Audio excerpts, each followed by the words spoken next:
Henley's POV. Turns out fighting for our relationship was easier said than done. No matter how hard I tried, I could not contact Bennett. He blocked my number. He blocked my work number. He refused to answer any calls from Sebastian's phone. When I stopped by his house, his car was never there. It was like he hadn't been home once since he decided to cut me out of his life. He was doing everything he could to avoid me. I had no doubt in my mind his mother was behind this, especially considering the fact Curtis had coincidentally decided to drop his lawsuit the same day Bennett disappeared. But that didn't mean I was only pissed at her. How could Bennett have given up on me so easily? Why didn't he even try to fight? Why couldn't he just tell me what happened? Why couldn't he have at least ended it face to face? There was so much I wanted to say to both of them. There was so much I wanted to say to him, but I just couldn't get to him. I groaned, dropping my head into my hands. Thinking about it gave me headaches. Just forget about him, my brother said, leaning across the counter and snapping his fingers to get my attention. He used his secretary to break up with you. Why would you want to stay with him after that? Lifting my head, I glowered at him. He didn't end things with me because he wanted to. I know that much. Brandon folded his arms over his chest.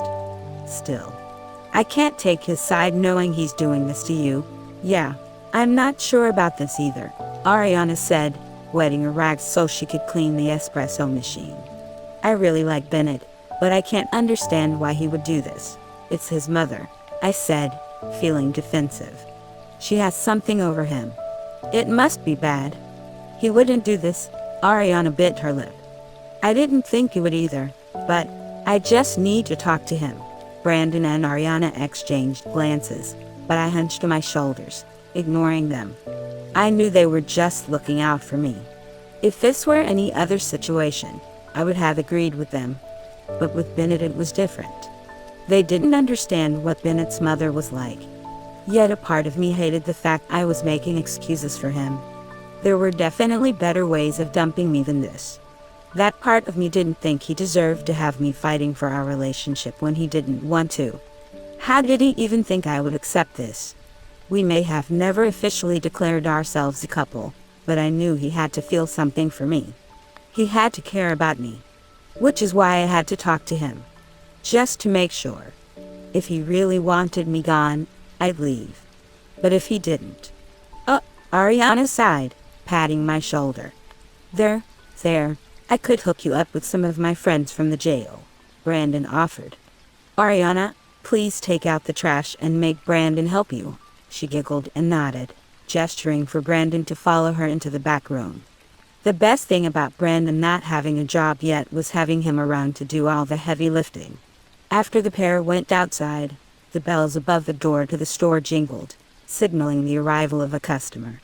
I turned to greet them, plastering a smile on my face. Hi, welcome to my voice caught in my throat. There, standing at the threshold, was Mrs. Calloway. Her bright red lips curved up into a sinister smirk when our eyes made contact. Ah, I finally get to see you in your natural surroundings. That apron suits you well. What are you doing here? I asked, fighting the embarrassment that threatened to show on my face. Is that how you treat your customer's customer? Noun. A person that buys goods from a store or business. I thought you would know that. Her eyes slanted. I'll have a medium hot. Black, twisting on my heel. I walked over to the coffee pots and poured her drink, trying to take the time to level myself. Why was Mrs. Calloway here? What could she possibly have to say to me?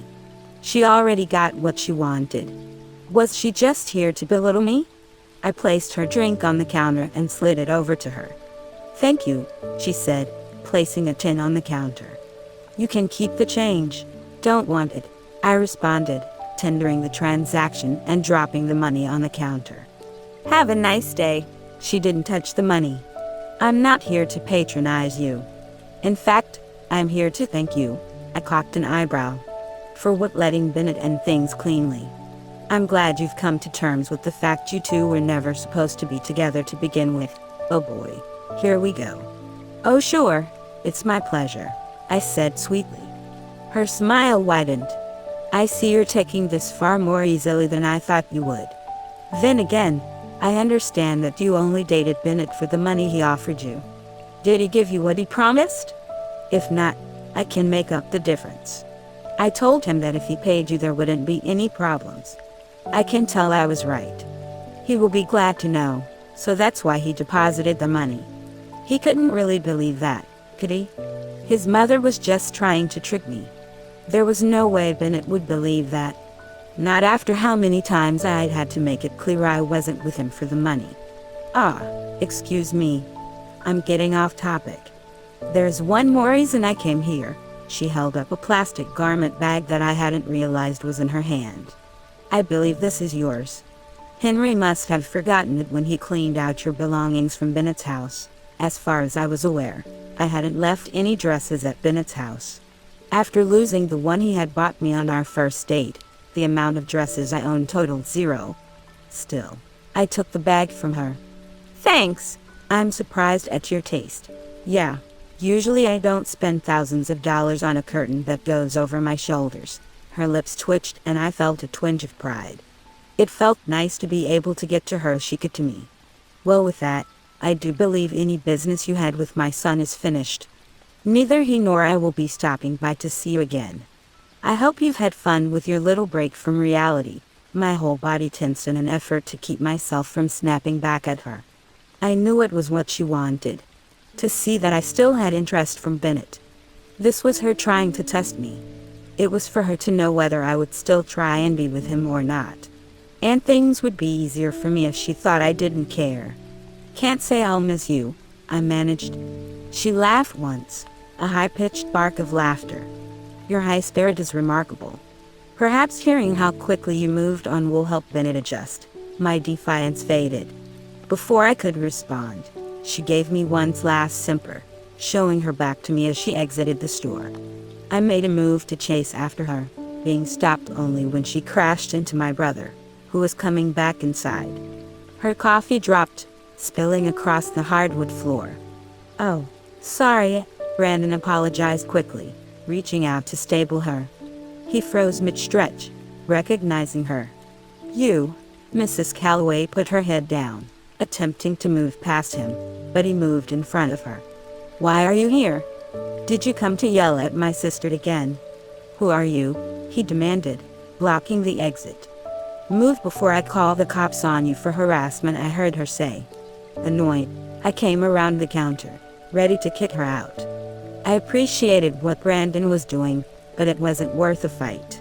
Brandon backed up and Mrs. Calloway lifted her head for the slightest second. Brandon's eyes suddenly widened. Wait.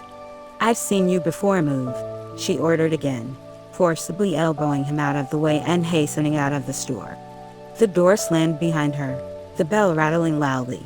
Brandon stared after her as Ariana came in through the door, looking confused. I know I've seen her before. What just happened? Ariana asked. She's your old lawyer's client, I told Brandon. And nothing. Just Bennett's mother being crazy like usual, I added for Ariana. Brandon shook his head. No, it wasn't in passing. Where have I seen her? He mumbled under his breath, looking out the window to try and get another glimpse of her. What's that? Ariana asked, pointing to the garment bag in my arms. She said I left it at Bennett's. Curious, I opened up the bag. It seemed to be a simple, black dress. And zipping it further, I felt my heart drop into my stomach. It was the dress. The dress from Bennett and I's first date. The one that had been stolen when I'd been robbed. My hands shook as I unraveled it completely. Everything about it was exactly the same. The brand, the size, the color. A slip of paper fell out and I picked it up, reading its contents. Henley, I know you were upset about losing this dress. Though the night you wore it may not have gone perfectly, I think you look beautiful. I want to create more memories of you in it that we can both look fondly upon. Bennett. How could he do this? I whispered, staring at it, my heart beating like crazy in my chest. When had he bought this dress? When had he planned on giving it to me? What's wrong? Brandon asked. Zipping the dress back up into the garment bag, I tossed off my apron. I need to see him. I have to go. Ariana, can you close up? Please, she nodded, seeming bewildered.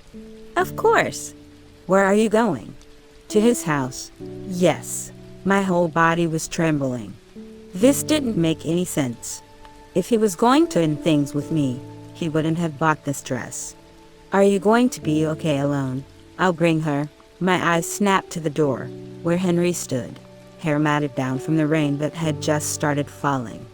He pushed his glasses up and gave me a nervous smile. Hey, Henry, what are you doing here? I'm sorry, I haven't had a chance to come see you, he apologized. MRS. Calloway made Bennett and I go to Hawaii last week. We just got back today. Wait, what? You guys have been in Hawaii? I think it was mostly to get him away from you. I pressed my lips together. No wonder I couldn't hunt him down. Just how far was Mrs. Calloway willing to go? Shipping Bennett off to another state. What was next? A different country. Henry cleared his throat. He's at the office now, but he'll be home in about an hour. Why are you telling me this? I asked cautiously. I'm rooting for you too, he told me. If we hadn't been gone for the past week, I would have gotten you to him sooner. He needs you, Ariana squealed. AWW. Henry. That's so sweet. I'm still using this in my book. Henry blushed a little and then tilted his head to the side. Wait. You right. Yeah. Main in Spanish though. Why? Do you? Yes. In fact, I was going to put that line into my story. Is that what is important right now? I interrupted them. Right? We should head out now so I can get you there before he arrives, Henry said. Come on. Nodding, I hurried to the employee room to grab my windbreaker. Okay, let's go. Ariana gave me a quick, tight hug. Good luck. By the time we arrived at Bennett's house, the sun was setting. I felt sick with nerves as Henry dropped me off, deciding it would look too suspicious if his car was around. Since I knew there were surveillance cameras on Bennett's front steps, I chose to wait at the forest's edge. I couldn't take the chance of him seeing me as he pulled in and driving away. So I huddled up in my jacket and waited, trying to stay dry from the light rain. And I waited. And eventually the air turned from warm to cool and I heard the rolling of thunder in the distance. The last rays of sun were fading and I checked the time on my phone. What was Bennett doing? What was taking him so long? Henry had said he'd be back in an hour and it was well past. The thunder grew louder and the sky opened, dropping buckets of rain all around me. I groaned, moving closer to the trunk of a tall red oak tree, hoping the leaves would deflect the rain. Part of me debated asking Henry to come pick me back up, but the stubborn part decided I was staying. After what felt like a lifetime, I finally saw the flash of headlights down the driveway. I watched as Bennett pulled up to the front of his house, cutting the engine, and leaving the vehicle. As soon as he stepped onto his porch, I made my move. Bennett froze upon hearing my voice, his back to me. Then he quickly pressed the code to his door. My mouth nearly fell open. Was he trying to run from me? I sprinted the rest of the distance between us, shoving myself between him and the door, using my foot as a doorstop so he couldn't open it any wider. What are you doing? I snapped. He fixed his gaze on the door. You're not supposed to be here. I wiped my wet hair away from my forehead, huffing. Really? That's what you have to say. His jaw tightened and he remained silent. Why are you doing this? Why did you tell Henry to tell me our relationship was over and then disappear for a week? Because it is? The sharp tone in his voice caused me to lose some of my bravado. He wasn't serious, was he? What is Adam's apple bobbed before he spoke in a strained voice. I've come to realize that we aren't compatible. Our lives are too different. You're kidding, right? Finally, his gaze met mine. Cool and distant. I am not kidding with you. A shiver ran down my spine and it wasn't from the cold rain dripping down my back. I know your mom has something over you. Why are you pretending she doesn't? I made this decision on my own. I've been thinking about it for a while now. It might have come as shock to you, but I don't believe you. He let out a frustrated sigh. You don't have to believe me. Just leave and forget it. No, Henley, he snapped. It's over. His sudden increase in voice caused me to flinch. I tried to say something back, only to find myself tongue-tied. Please, he begged again, his controlled features finally breaking the slightest bit. Just leave. All I could do was stare at him, trying to find my voice. This wasn't what I had been expecting when I came to see him. I thought he would explain everything to me. I thought he would apologize. I thought he would promise to fight for our relationship. I blinked rapidly, feeling a lump on my throat. My chin quivered and I swallowed hard, holding his gaze. Then why did you buy me that dress? His eyes widened a fraction and I knew I'd caught him. Why did you buy me that dress? I repeated. If you really had planned on ending things, why did you buy me that dress? Don't try to tell me it wasn't for me. He looked away from me again, eyes flittering around nervously. I moved closer to him, challenging him. You told me to fight for our relationship and I did. You promised me you would fight for our relationship. Is this what you call fighting? Henley, you're a coward, I accused, my voice breaking. Without warning, Bennett slammed his door shut, his arms on either side of me, trapping me between them. He hung his head, hands forming fists. I can't help it. I flattened myself against the door, startled. When he lifted his head, I could see wetness in the corner of his eyes. You are important to me. I don't want to lose you. But I had a choice to make, and I couldn't choose you. I can't ever choose you. So please, just leave. Unable to help it, my eyelashes finally brimmed with tears. Fine, I'll leave. But just know that once I leave here, I won't come back. I won't spend my time fighting for a relationship you don't even want. But I mean, we were never really anything to begin with, right? Just a girl you hired to pretend to be your girlfriend. It almost seems fitting it ends like this. It was supposed to anyway. His mouth opened, but I didn't give him a chance to speak. But here's the difference between how I see it and how you apparently see it. Reaching into my purse, I pulled out a stack of $100 bills and waved it in front of his face. I never wanted this money. Once I liked you, that was it. The contract was void. I wanted to be with you for you. Even if you're ending it like this, it doesn't change that. So here, take this back. When he didn't reach for the money, I threw it at his feet, letting it scatter. You seem to care for it more than me, I added.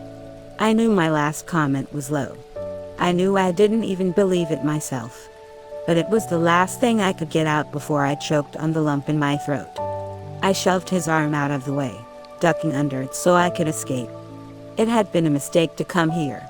I should have just let it be. My thoughts were cut off as I crashed hard into a solid form. My nose felt like it broke, and I hissed in pain, stepping back to see what I had bumped into. To my surprise, it was another person.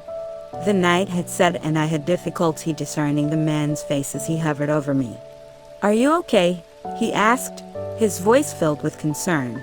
I responded, squinting my eyes against the rain. The man stepped forward so that his umbrella shielded both of us. Now that he was closer, I found he looked vaguely familiar, even in the darkness. Slightly curly hair, a fit physique. He smelled warm, a mix of cinnamon and some other natural spice. A sharp intake of breath came from Bennett. I glanced over my shoulder back at him. He looked as if he saw a ghost, his jaw slack, body rigid. Then he uttered a name I thought I'd never hear from him. Henley's POV, Lynde Calloway. His form towered above me, a puzzled expression on his well-featured face.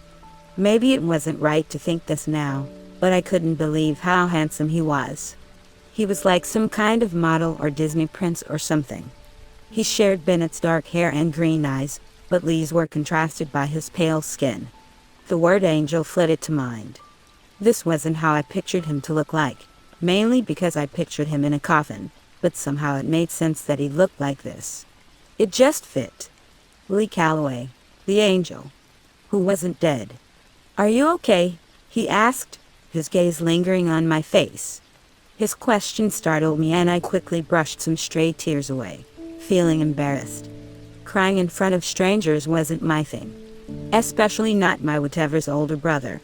Well, ex-whatever. Lay, Bennett said again, his voice sounding more frantic. What are you doing here? Is everything okay? Does Mom know you're here? Are you okay? One question at a time, Ben, Lee responded, his eyes flickering between Bennett and myself. How have I come at a bad time? It took me a second to realize he'd directed that question to me.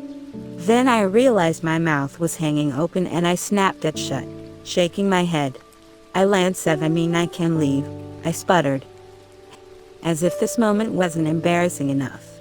A crash of thunder sounded overhead and I flinched a little.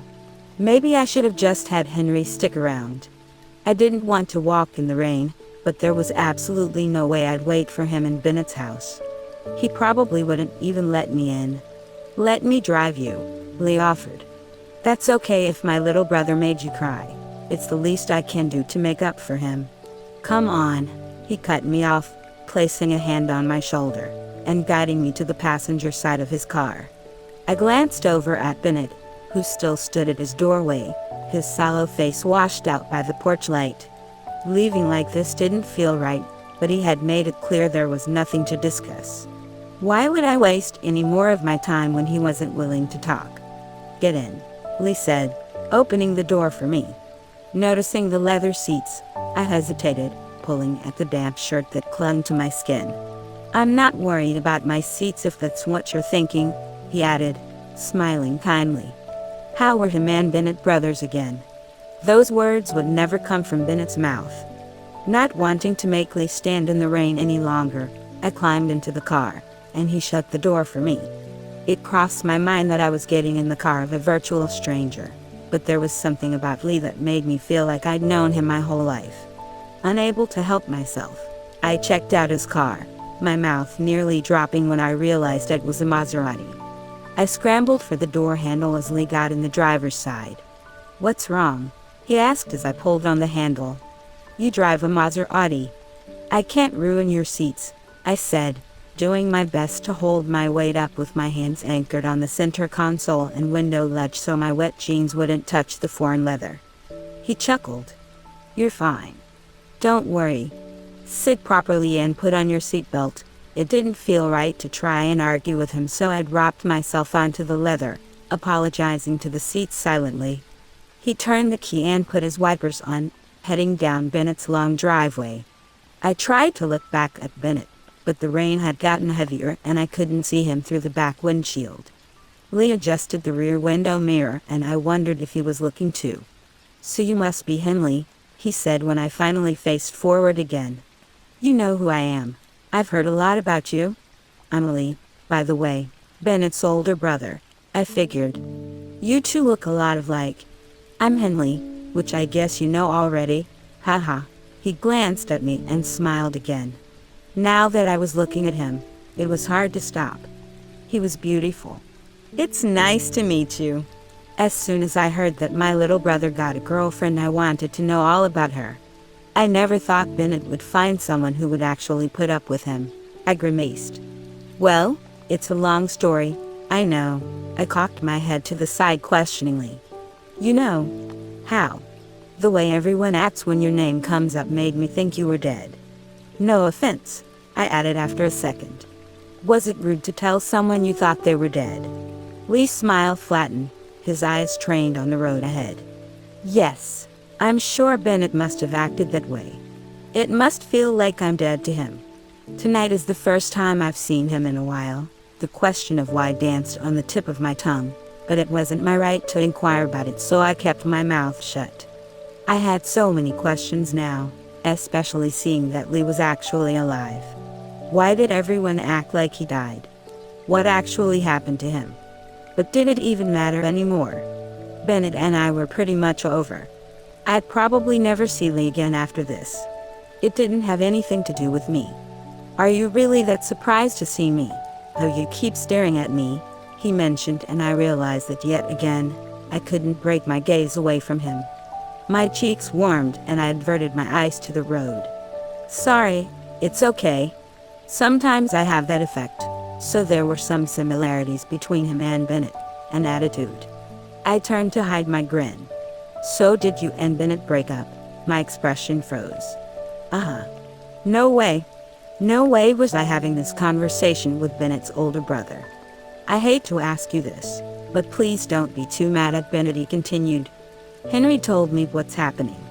I didn't just show up to the house coincidentally, okay? Maybe we were having this conversation. I straightened in my seat, probably completely blushing at this point. Why would Henry tell Lee what was going on between Bennett and myself? What kind of things did Henry say? What kind of things did Henry know? Bennett really does care about you, but for some reason, he thinks he has to care more about me than his own self or anyone else, Lee continued, his hands tightening around the steering wheel. What's happening right now isn't your fault. It's mine. I'm very sorry you have to go through this because of me. What? No, this isn't your fault. Bennett is a grown man making his own choices. Why are you sorry? You don't have anything to do with this, because whatever ultimatum our mother gave him, he chose helping me over being with you. And that is my fault, so I wasn't wrong about his mother being involved in this. Why couldn't Bennett just tell me that? Why couldn't he just explain that his mother had him cornered? Why did he have to make me feel like I was nothing to him? It didn't make any sense. Did he not trust me? If he had just told me, we wouldn't have a problem. We could work through it together. That's why I'm here though, Lee said, oblivious to my inner struggle. I'm not going to let Bennett lose the one thing that makes him happy. Try telling that to him. Lee drummed his fingers on the steering wheel. I see I'm going to have to do wheedling on both sides. I bit my lip, turning to look out the window. I knew there was more to the situation, but to me Bennett had more than just the choices his mother gave him. He didn't have to shut me out cold. Was I just supposed to hear Lee say it was his fault and then forgive Bennett? Was I supposed to pretend I wasn't hurt and angry? I closed my eyes, taking a deep breath. I was too confused right now to think clearly. There was no use in upsetting myself more by making up fake scenarios. The sound of a ringtone filled the car and Lee picked up an iPhone from the center console. Hi, Henry. Yes, she's with me now. No, you don't have to come out to meet us. It's raining. Stay inside. We'll be there soon. Where exactly are we going? I asked when he hung up, feeling it was a question I should have asked before we started driving. To your place? Henry sent me the address, again. I thought I should be a little dubious about Henry giving out my address to Lee, but Lee seemed like a safe enough person. And I trusted Henry. Lee couldn't be worse than the hobos.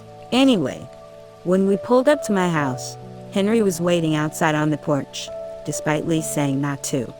Are you that excited to see me? Lee teased as we climbed up the steps together.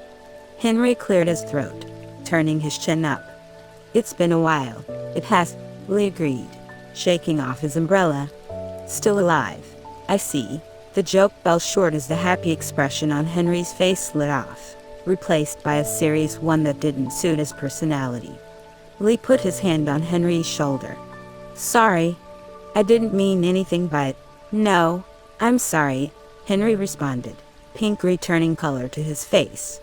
I didn't think. Lee let out a half laugh, half sigh. There we go. That's my Henry. Always apologizing. Let's head inside instead of standing in the rain. Oh, right. Henry opened the door, gesturing for me to go inside my own house. I gave him a sarcastic smile, which he missed, returning it with a pleasant one. It was suspiciously quiet inside. I kicked off my shoes, listening for any voice. Where'd Brandon go? Out to dinner with Ariana, came Sebastian's voice from the kitchen. Was everyone at my house when I wasn't here? Not that I cared, and technically this was Sebastian's house, but still. You know, landlords are supposed to give notice before they enter the house. Why aren't there any lights on? The kitchen sat in complete darkness, the gloomy skies doing nothing to brighten up the room through the windows. Sebastian was at the table and I flipped on the lights, my heart faltering a little at his solemn expression. Is everything okay, Sebastian? It's not like I wanted her to go to dinner with him. I just needed him out of the house, he muttered. I felt the tension release from my shoulders. Geez, you scared me for a second. He looked at me, startled. Oh, Henley, you're kind of weird. It really is always something with the handsome ones. His cheeks flushed and he stood up from the table, coughing. Sorry, I was just thinking about why Ariana is into Brandon. Trust me, I think about that whenever I see those two together. It's so wrong. My stomach rumbled and I realized I hadn't really eaten anything yet. Maybe from being so tense all day. Is Lee here? He asked just as Lee and Henry walked into the room. Nice to see you, Sebastian. Lee greeted as Sebastian stood up from the table and went over to shake Lee's hand. You look good, Sebastian told him. Lee gave an exaggerated eye roll. You don't have to lie. Bennett might actually catch up to me in looks if this keeps up. I need to work out. Hike, or something. Do they not let you go outside? Depends on the day. Sebastian raised an eyebrow. Really no. Why is everyone taking my jokes so seriously? Am I not funny anymore? Well, seeing as you were never funny in the first place. What? I'm hilarious, yeah. Maybe to people that like dad jokes. I don't tell dad jokes. Is that what we're really here to discuss, though? Sebastian interjected, a hint of a smirk on his lips. Lee crossed his arms over his chest, obviously not wanting to lose the argument, but relenting anyway. I suppose not. We do have another problem at hand. The hairs on the back of my neck rose and I paused, my hand on the refrigerator door, glancing over my shoulder to see all three men in the room now staring at me. Sighing, I let go of the fridge, hanging my head and trudging back to the table. All right. I'm assuming it has to do with me. You're a part of it, I'm afraid, Lee said. But you're exactly what I've been waiting for. I sat down in a chair, propping my chin up on my hand. You've been waiting for me. I've been waiting for something that would be a catalyst in Bennett's life. Or in this case, someone. I blinked at him expectantly. My little brother has sacrificed everything for me. I think it's about time for me to return the favor. Are you up for it, Henley? I'm missing something here. Up for what? We're going to take down my mother, what Henry gasped. Apparently Lee's words didn't only come as a surprise to me. The shock emitting from Henry was almost palpable.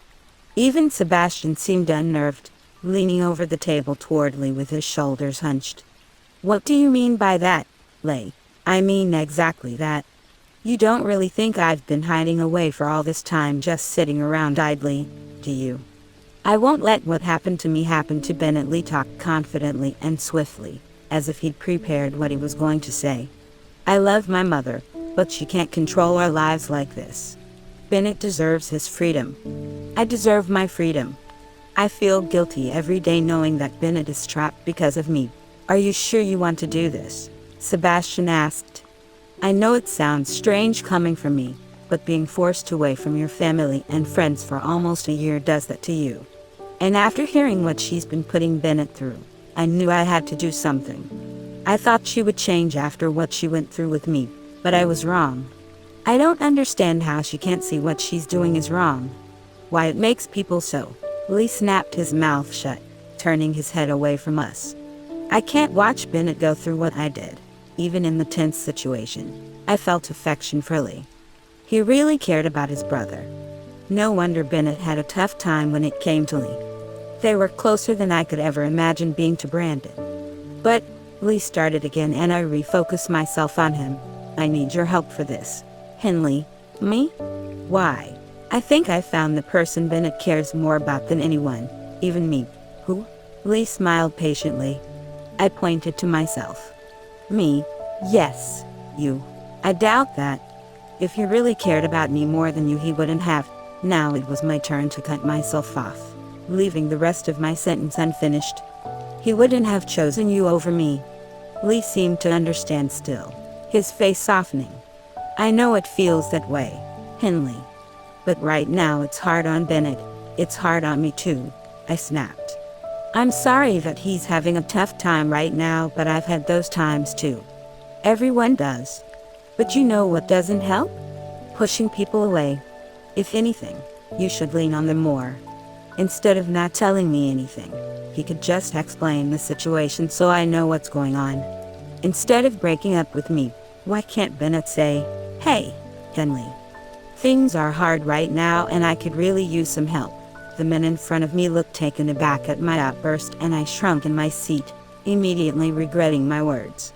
It wasn't fair for me to take my anger out on Lee. But I was tired of people defending Bennett. "I'm sorry," Lee said. "I didn't think about this from your point of view. No, I'm sorry.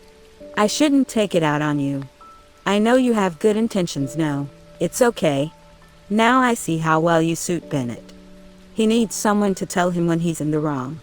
I shouldn't be trying to make excuses for him, especially since we don't know each other. I seem to have gotten ahead of myself," he responded, lowering his head and sounding abashed. Great. Now I felt like I'd kicked a puppy. "So are you saying you're going to give up on Bennett then, Henley?" Sebastian spoke up, cocking his head at me. "I haven't decided that yet. And I haven't said no to your plan yet, either, Lay. I just don't want to hear why I should forgive Bennett before he even apologizes to me. I'm sure we can make something work." Lee picked up his head, eyes lighting up. "We can. Someone needs to be there who can get away with kicking both Bennett's and Mrs. Calloway's asses, right? Henley, I don't think beating up anyone is in the plans," Henry said, eyes wide. "Just one punch, I don't think. Maybe a slap, like in the dramas. Can I at least throw a glass of water?" "You're more violent than I pictured," Lee commented, his thumb and pointer finger resting on his chin. I shrugged. "Are we going to come to an agreement or what?" Lee nodded. "I'm sure I can make something work. Let's get started. Operation, take down Dolores Calloway." I choked. "Your mother's name is Dolores. Like Harry Potter. Oh, even more reason to bring her down. Let's do this." Bennett's POV, empty. That's how the house felt. Maybe it was how I felt too. Rain beat against the window panes, blurring my view of the outside world from where I stood in my living room. Droplets of rain fell from my hair and dropped onto the tiled floor, already muddy and marked from my shoes. I realized belatedly I'd forgotten to take them off. The windows reflected my whitewashed image, but I could barely process it. All I could see was the image my mind kept replaying of Henley, tears in her eyes, walking away from me. Straight into Lee. I gasped, grabbing my chest as it clenched agonizingly. My body tensed, trying to fight the pain and waiting for it to pass. Spots blurred my vision and I staggered to the stairs, using the railing as support to pull myself up them and into my bathroom. Locating my strongest bottle of pain relievers, I dumped a couple into my hand, swallowing them down dry. What was Lee doing here? How was he here? Why didn't anyone tell me he was coming? Had I done something wrong? Had he been brought here because of me? Was he going to take over the company? He couldn't. He couldn't. I groaned, the lightning pain striking again. "Calm down," I warned myself. Easier said than done. I gripped the top of my thighs, breathing deeply and releasing slowly. My mind racked for an answer as to why Lee showed up at my house. I'd done everything my mother had requested. She'd made me a promise. Lee wasn't supposed to be here. Was there some rule I'd missed? I'd broken up with Henley. Wasn't that enough for her? Did she know Henley showed up at my house? Could she get into my new security system? But how was that my fault? I couldn't stop Henley from coming to my house. Would I have to set up a round-the-clock surveillance to make sure she didn't come again? My nails dug deeper into my skin. I jerked at the sound, as if electrocuted. It was just the phone. The screen flashed "Mother." So it was a warning. "How are you doing?" she asked as soon as I answered the call. Her voice sounded normal, clear, and brusque. If something were up, her tone wouldn't be this even. It threw me off guard. Bennett, this was for your own good. You haven't met with her again, have you?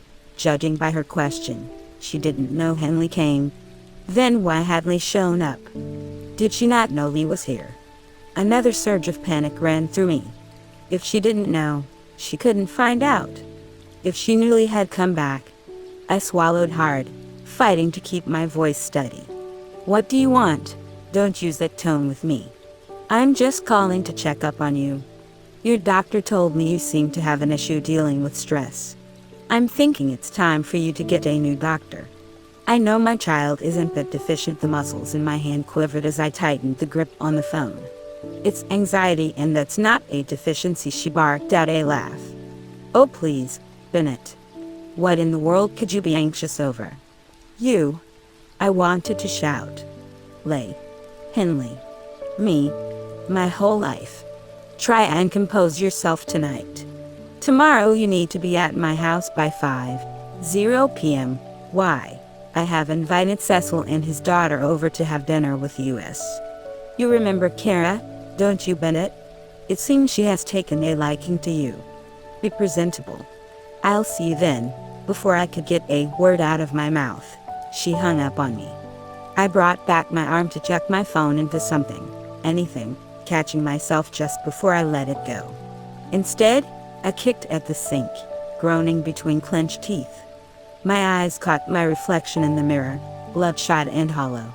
I barely recognized myself. The urge to smash the mirror came over me, and I screwed my eyes shut, making the desolate image disappear. My mind was a tornado of thought.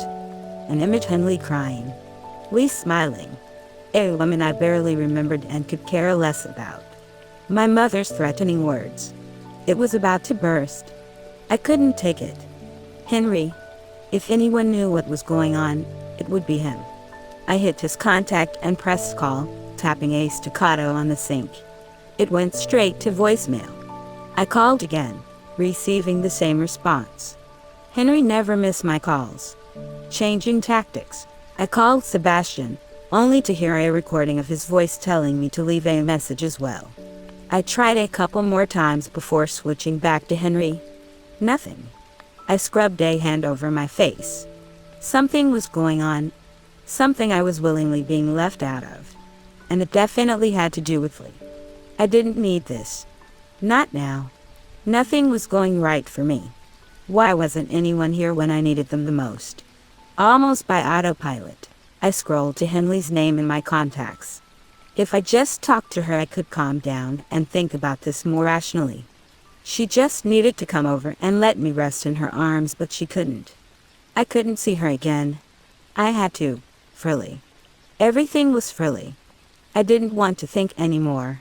Exiting the bathroom, I quickly changed my damp clothes for new ones, grabbed my keys, and headed out the door. The rain pelted from the sky as I dashed to my car, trying to stay as dry as possible. What a perfect setting for the night I was having. The trip to McKellen's was normally a 20-minute drive, but tonight I'd set a new record. It was unusually barren inside when I entered, but I was glad. The normal liveliness of the place wasn't something I wanted tonight. Well, looky who we have here. Long time no see, stranger. A jocular voice called out, and I glanced toward the bar, seeing the owner, Wilson, waving to me. It's nice to see you again, I said, trying to sound more pleasant than I felt and offering him my hand.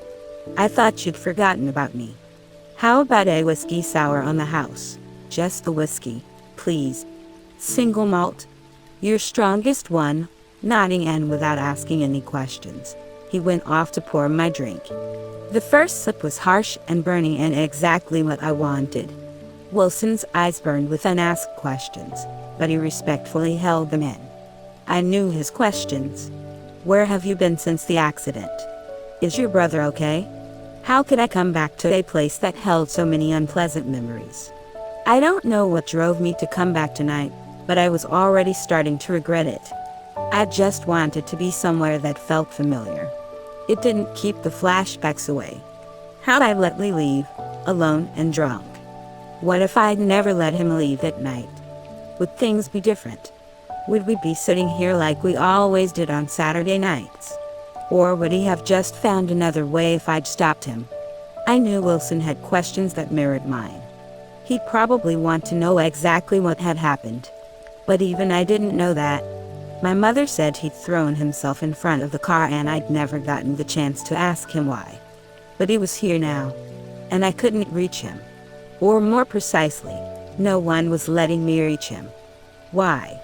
My fingers curled around my glass, bringing it to my lips. I downed the rest of my glass, fighting the urge to cough that followed after. It didn't feel right to drink whiskey like this.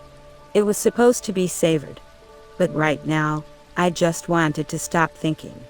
I stopped thinking around my fourth glass and around the time the bar started to spin slightly. It took extra to keep myself properly seated on my stool. The whiskey had lost its flavor a glass ago. Normally it would be my cue to put the alcohol down, but tonight it didn't hinder me. "Wilson," I said, testing his name on my tongue. "I thought maybe you'd forgot my name," he answered, sending me a wink. "You feeling all right?" "I might have to cut you off." I slid my old-fashioned closer to me protectively. He chuckled. "Well, I suppose I have faith that you're aware of your limits. Why should I have limits?" "Your soulful question has me thinking maybe you have indeed hit your limit. I wonder what it's like to be average," I said, waving my arm across the bar. "Only having to worry about running a pub. It must be effortless." "Ah, not saying you're average. I just mean I'm not average. Above average." "Very," Wilson eyed me as he started to wipe down the insides of various glasses. "You came all this way after so long to brag." "I'm not bragging. I'm complaining." "Aren't I allowed to complain?" "Am I allowed to do anything?" "You're really showing your age tonight, Mr. Calloway. You used to act so much older than you actually are. It's refreshing, even if you're drunk." "Of course I act older than I am. My mom has treated me like I was 30 my whole life," I muttered. "Instead of playing video games, I did financial reports." For some reason the thought made me laugh. The laugh choked into something more defeated. Wilson quietly slid another drink to me. By the time last call came around, I was sitting stock straight on the stool, unmoving. Or maybe I was moving. I couldn't really tell. My entire face felt hot and I kept asking for ice to cool it down. "Is there someone you want me to call?" Wilson asked me, his eyes full of concern. "No one would answer anyway," I said bitterly, grasping at the bar top as gravity suddenly shifted to the right. Whoa! Something began to shake in my pocket and I froze, completely bewildered until I remembered cell phones existed. I'd ragged it out and saw it was Henry calling. "You're fired," I slurred into the phone before hanging up. I immediately dialed him back. "I'm sorry, Mr. Calloway," he asked hesitantly. What was Henry doing?" I was upset with him, wasn't I? "You're with Henley." "No, you're with Lee." "You're with Lee," I repeated, and the trepidation I had been trying to forget crashed into me. Then the image of Henley crying. The image of Lee, standing in the rain, holding their red umbrella. Henley. Lee. I had to choose. I'd chosen Lee. Before I knew it, I was gasping on the ground, the phone falling out of my hand. I couldn't find the strength to get up. The world was spinning and suddenly I felt nauseous. Closing my eyes, I rested my head against the foot of the stools. "I'm sorry, Henley. I'm sorry. I'm so sorry." Wilson forced me off the ground, leading me over to one of the booths. "Wait here. I called someone to pick you up." "Not my mother," I said, my blood going cold with dread. "No, Bennett. I didn't call your mother." My muscles relaxed slightly. I was afraid if I tried to relax completely, my body would slide back onto the floor. It vaguely registered that I was being embarrassing, but I didn't know how to stop. Like everything else in my life. How to stop my mom from controlling me. How to stop Lee from throwing his life away. How to stop Henley from leaving me. I wasn't aware I'd fallen asleep, but I jolted awake when I felt a small pair of hands shaking my shoulder. "Bennett, wake up. I'm going to take you home." It took a lot of effort to open my eyes and I stared in disbelief at a blurred image of Henley. She waved her hand in front of my face and I lifted mine to grab it, trying to feel if she was real. Upon feeling her soft skin, I tightened my grip. Real or not real, she was here. I'd chosen Lee, but Henley was still here. "Don't leave," I said quickly, blinking to try and wipe the fuzziness away. "We have to. The pub is closing." she said, looking anywhere but my face. With my free hand I cupped her cheek, forcing her to look at me. Pink blossomed on her skin and she fought to free her head, but I didn't let her go. I stared, and stared, and stared, and I couldn't get enough. Had it really only been hours since our fight earlier? I thought I'd never see her again. But here she was. I didn't want to stop looking, in case she left again. She held my gaze steadily, her eyebrows creasing. Bennett, my stomach coiled. Then I abruptly threw up, causing her to shriek and jump back. I threw my hands up to my mouth, unable to stop myself from vomiting again. I slid off the bar stool, stumbling into Henley, who gagged and tried to push me away. The room swayed violently and I tilted to the side, reaching out and steadying myself with her shoulders. "Bathroom," I croaked. "Here's some mouthwash," Wilson said, handing it to me. "People always call me crazy for keeping it on hand, but as you can see, it's useful." "I'm sorry about him, Wilson," Henley said as she guided me to the bathrooms. "It's okay. It happens. Just take him home safe." Henley pushed me toward the men's room and disappeared into the women's room. I held onto the doors and then the walls, making it over to the sink. Groaning in disgust, I did the best to clean as much of the vomit off of myself as I could and rinse my mouth out a few times. "We're taking your car home," she muttered, her nose upturned in disgust as I came out of the bathroom. That statement didn't settle well with me and I tried to fight her off as she dragged me to my BMW. When she tried to force me into the back seat, I put my hands on the roof, pushing back. "No, you're not throwing up in my car. You did this to yourself. Deal with the consequences." "No," I groaned, giving up and falling onto the seat as she started using her shoulders to try and push me in. Immediately her hands were on me and I squirmed and tried to slap them off. "I need your keys. Stop moving. You're getting puke everywhere." "I thought you cleaned yourself up." My body went rigid when I remembered we were in my car. Henley carefully plucked my keys out of the front pocket of my jeans, making a grin creep across my face. This didn't go unnoticed and she rolled her eyes at me before shutting the door. It dawned on me that she took my keys to drive my car and I scrambled to get out, only to find the child lock in place.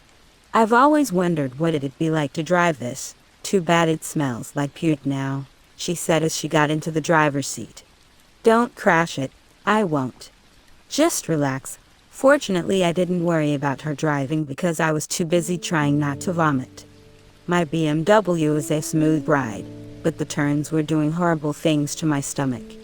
The moment Henley opened the door for me when we arrived at my house, I threw up one last time. "Just how much did you drink?" "Enough," I said, my voice low. "Okay, well, you're here. Henry will be here in a minute to pick me up. I hope you can find your way in." My hand shot out to catch her arm before she could walk away. "I can't remember the passcode." "Help me," she frowned. "You expect me to know it?" "I'm sure you changed it the minute I left." "You know, because your mom thinks I steal your things. You did steal something." Her mouth dropped open, the color draining from her face. "You really think this?" I said, pointing to my heart. A beat passed between us and she turned her head, letting her hair fall into her face. "Let's go." I'd barely managed to keep up with her, a tight feeling forming in my throat. Was this really it between us? Could I really let it end like this? I knew I hurt her and yet I selfishly wanted her to stay with me. I knew I could never choose her, but I wanted her to fight for me. She was right, I was a coward. I didn't deserve someone like her. Henley hit the passcode into the lock and opened the door, allowing me to use her as a pillar as I stepped over the threshold. A wave of vertigo came over me and I staggered to the railing overlooking my living room, grasping it tightly. I half expected Henley to be gone when I turned around, but she was there waiting, biting her bottom lip. "Can you help me to my bathroom?" I asked, finally starting to smell the noxious odor coming from my soiled shirt. "Please." "Fine. Then I'll leave," she said, offering her arm out to me. A heat flash came over me and I started pulling at my tie, trying to get out of my shirt. By the time we made it to the bathroom, I'd made no progress at getting it off of me. With puppy dog eyes, I turned to Henley, holding up my tie helplessly. "I'm only doing this because you have puke all over yourself. Stand in your shower so you don't get puke everywhere." I obeyed and slid open the glass door to the shower, moving to the corner so she could climb in after me.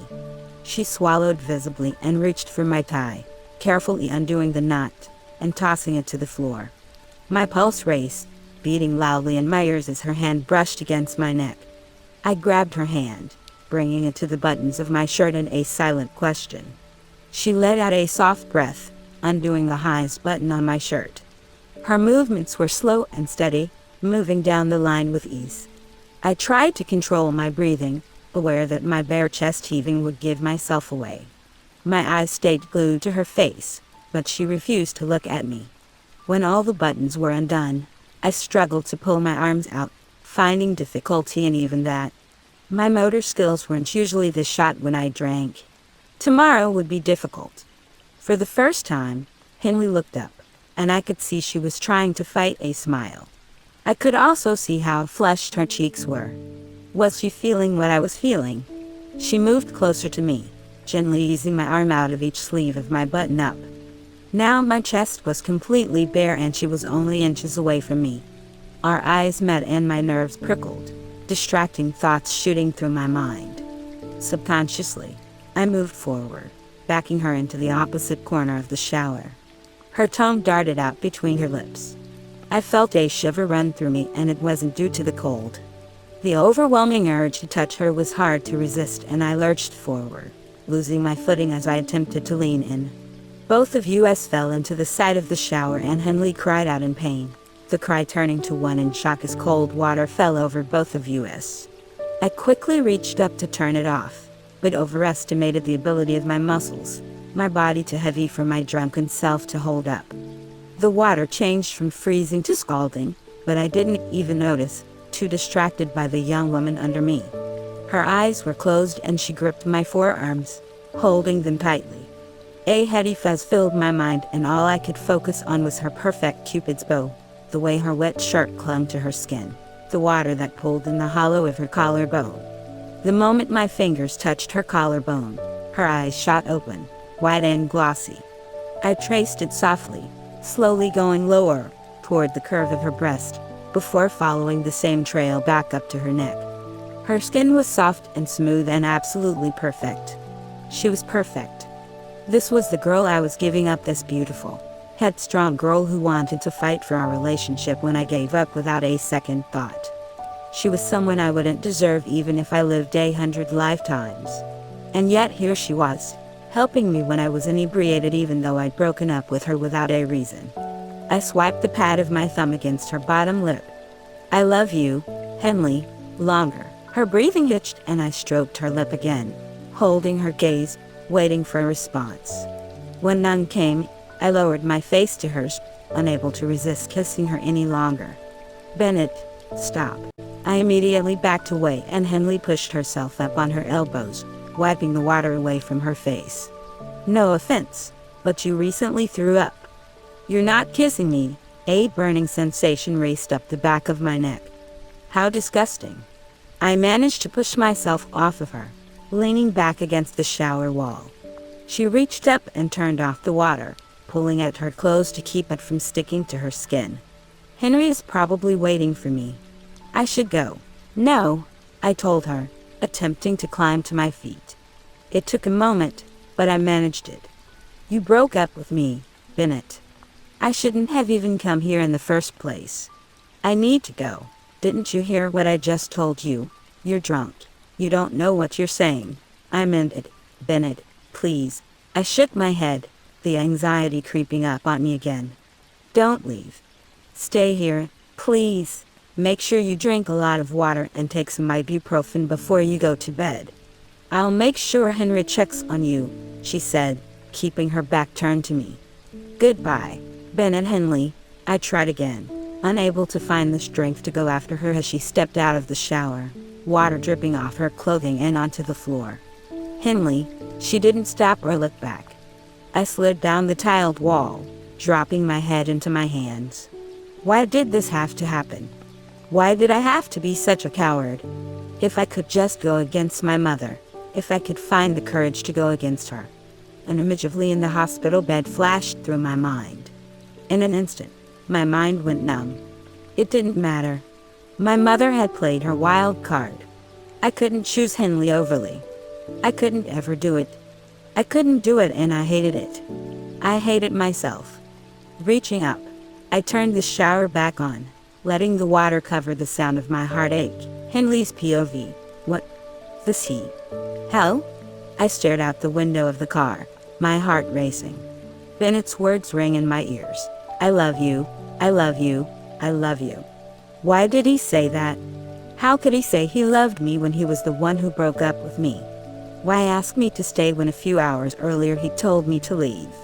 Was I just supposed to go along with his mood swings? Whether it was his mother's doing or not, why did I have to be dragged along? My hands balled into fists. It wasn't fair to me. Bennett had said he made his choice. He made it pretty dang clear. I was confused enough as it was. I kept telling myself to pin it off as drunken babbling, but there was that part of me that wanted it to be true. A very stupid, pitiable part of me. Are you okay, Henley? Henry asked quietly. I don't know, I said honestly. I'm not sure if you've noticed, but I'm not good at, emotions. Do you want to talk about it? My lip twitched, breaking my temper. Henry was too good of a person. I appreciate it, but I really just want to get home and change my clothes. I'll have Ariana drop me off at my car tomorrow, so you can just bring me to my apartment, okay? I hesitated for a moment. You're going back to Bennett's, right? I didn't miss the smile creep across his face. I'm going back. Especially because you sound so worried. I'm not worried, I muttered, but there wasn't any conviction in my voice. As I was walking out of Bennett's house, it had taken all my willpower not to turn around and go back to make sure he was okay. He could be alone for half an hour without hurting himself. Right. If I stayed. I didn't know what would happen. Henry was better suited to take care of Bennett than I was right now. Bennett will be fine. This isn't the first time he's been wasted. Lee and him used to go out every week, and I'd be the one who had to carry them back to their house. You've seen how tall Lee is.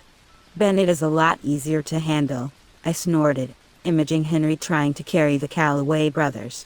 Both were so tall and lean, it was hard to imagine scrawny Henry being able to handle it. I'm sure this was just a bad choice for a coping mechanism.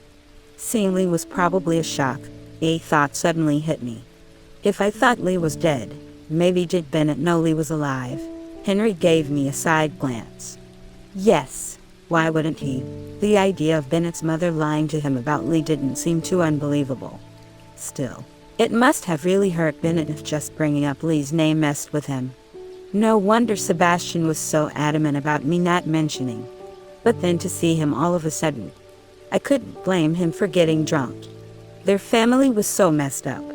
It was midnight by the time Henry dropped me off at my apartment. Yawning, I stumbled inside, making sure to lock the door behind me. I'd had to pee for like the last hour, so I hurried to the bathroom. What I didn't expect to see, however, was Lee, shirtless and undoing the buttons on his pants. I froze, my mouth falling open. His entire face and neck turned red, and he slowly began to button his pants back up. I realized I was staring, and it felt like a bucket of ice water had doused me. I pivoted on my foot, quickly leaving the bathroom. Sorry, I called over my shoulder. In the safety of my bedroom, I covered my face with my hands, crying out in embarrassment. First of all, what in the world was Lee still doing here? Second, how was he so ripped? Third, why was I checking out my boyfriend's ex-boyfriend's brother? And last, what was up with my luck and bathrooms? Sighing, I stripped out of my soggy clothing, tossing them by the door. Those would go straight into the washer.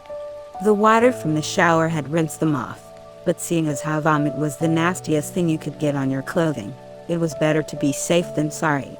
My phone went off, and I picked it up off my bed, seeing a text from Henry. He showered and tucked in. And he only threatened to fire me twice. I'm going to stay here to keep an eye on him tonight. I rolled my eyes, but felt my muscles relax. Okay. And is there a reason Lee is still here?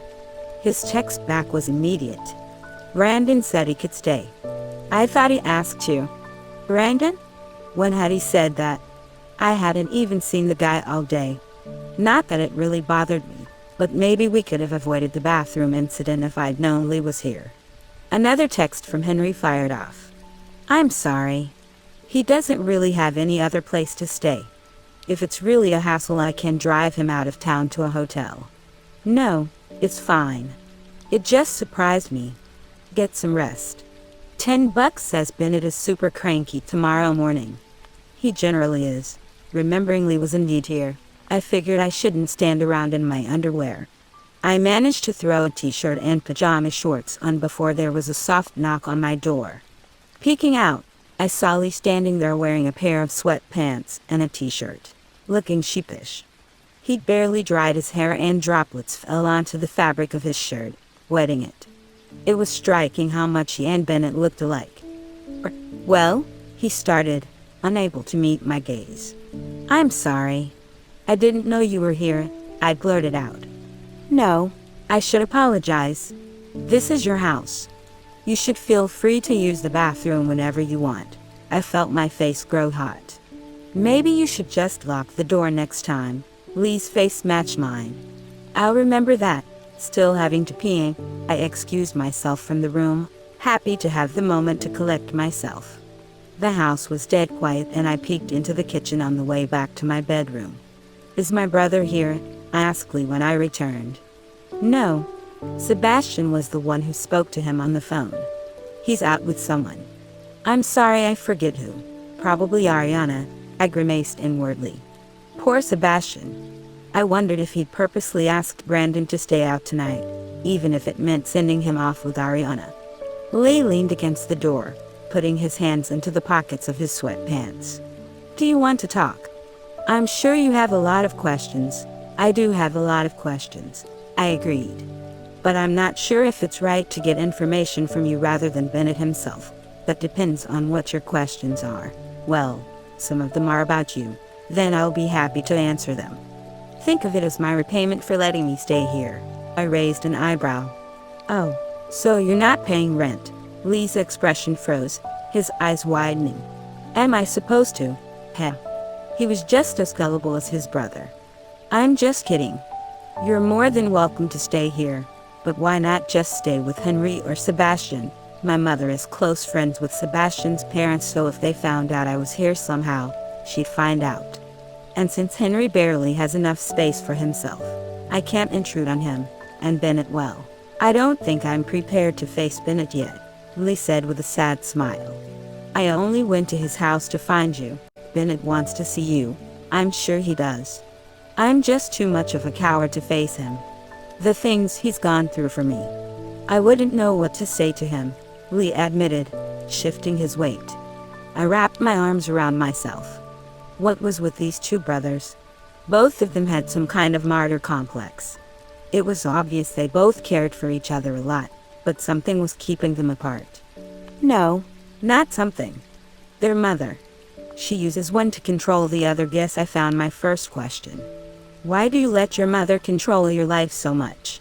Lee's response was simple. She's my mother, but you're a grown adult. You've met my mother. There's not much you can say against her. She's cruel, but she is caring. Even if she doesn't show it, is she the one who sent you away? He nodded. Where did you go? I asked slowly, unsure if my question crossed the line or not. An inpatient rehabilitation center in California. I've been there ever since the accident. I tried my best to swallow inaudibly.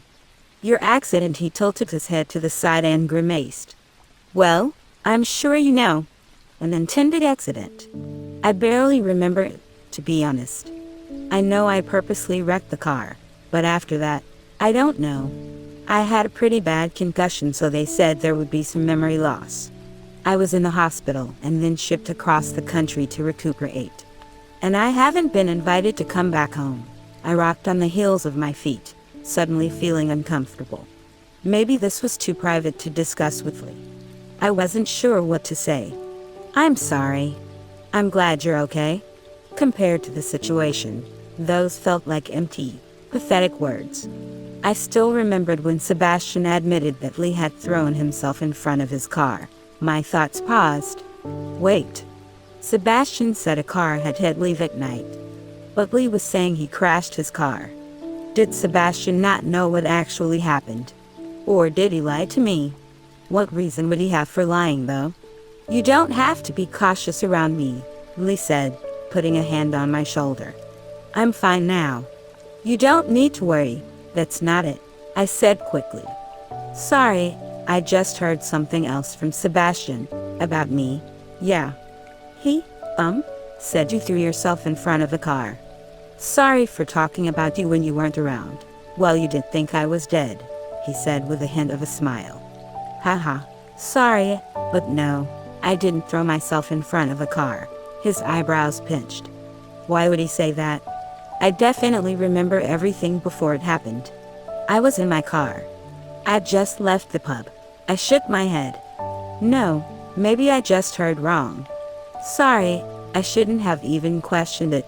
Why do you keep apologizing? You don't have anything to say sorry about. Do you feel nervous around me? My cheeks grew hot as Lee leaned toward me, raising his eyebrows. Of course I was nervous. I was alone with a guy I barely knew who happened to be Bennett's mysterious older brother. Is there any else you'd like to ask me? Can I drive your mother? Audie, my question did its intended job. A laugh burst from Lee's lips, breaking the tension. He nodded, his grin as wide as his face. I smiled, enjoying his light-hearted expression. I'm glad you appreciate it. Benny was not very happy when I bought it. He's a BMW fan through and through. Your car is way better than his. I couldn't help but smirk at the nickname Lee chose. It so didn't suit Bennett. Don't let him hear you say that. He might break up with you. Lee registered his joke a second too late and his eyes widened. Now's a good time to tell him then, I said before he could correct himself. Are you really upset with him? Yes, but as much as I don't want to admit it, I understand him. If I had to choose between Brandon and Bennett, I'd have to choose Brandon. We're family. So I can understand why he chose you over me. I just wish he could have explained that to me instead of just cutting me out. Lee let out a soft sigh and shifted on his feet. I realized we'd been standing here for a while, so I gestured for him to take a seat at the desk in my room. I sat opposite him on my bed, crossing my legs. Bennett has always been like that, Lee told me. We were always told to be wary of those around us. Bennett is used to that. He never has to explain himself, and he always takes things on himself. That's why I had to come back. I know what he's like, and I don't want him to get to the point I did. Hearing about you is what helped me make the decision to. Me. Lee looked down, his hands clenching. The first person he's let in, he has to let go. How is that right? So what's the plan? He lifted his chin back up, eyes twinkling. That's what I like to hear. Are you willing to forgive him after everything? I tapped my fingers on my thighs, making a non-committal him. Well, he'll have a lot of groveling to do, but I'll forgive him. I've already forgiven him. Do you love my brother? It felt like my heart stopped, his question completely catching me off guard. A hot prickle ran down my back and I cleared my throat, trying to give myself time to think of an answer. I love you?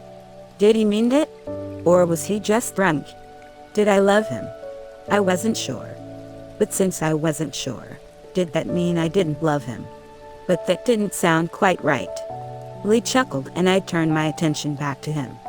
Your inner conflict is written all over your face, and for the billionth time, I found myself blushing in front of Lee. I guess I don't know. I haven't really ever fallen in love before, so I'm not sure. I trailed off, falling into a mumble.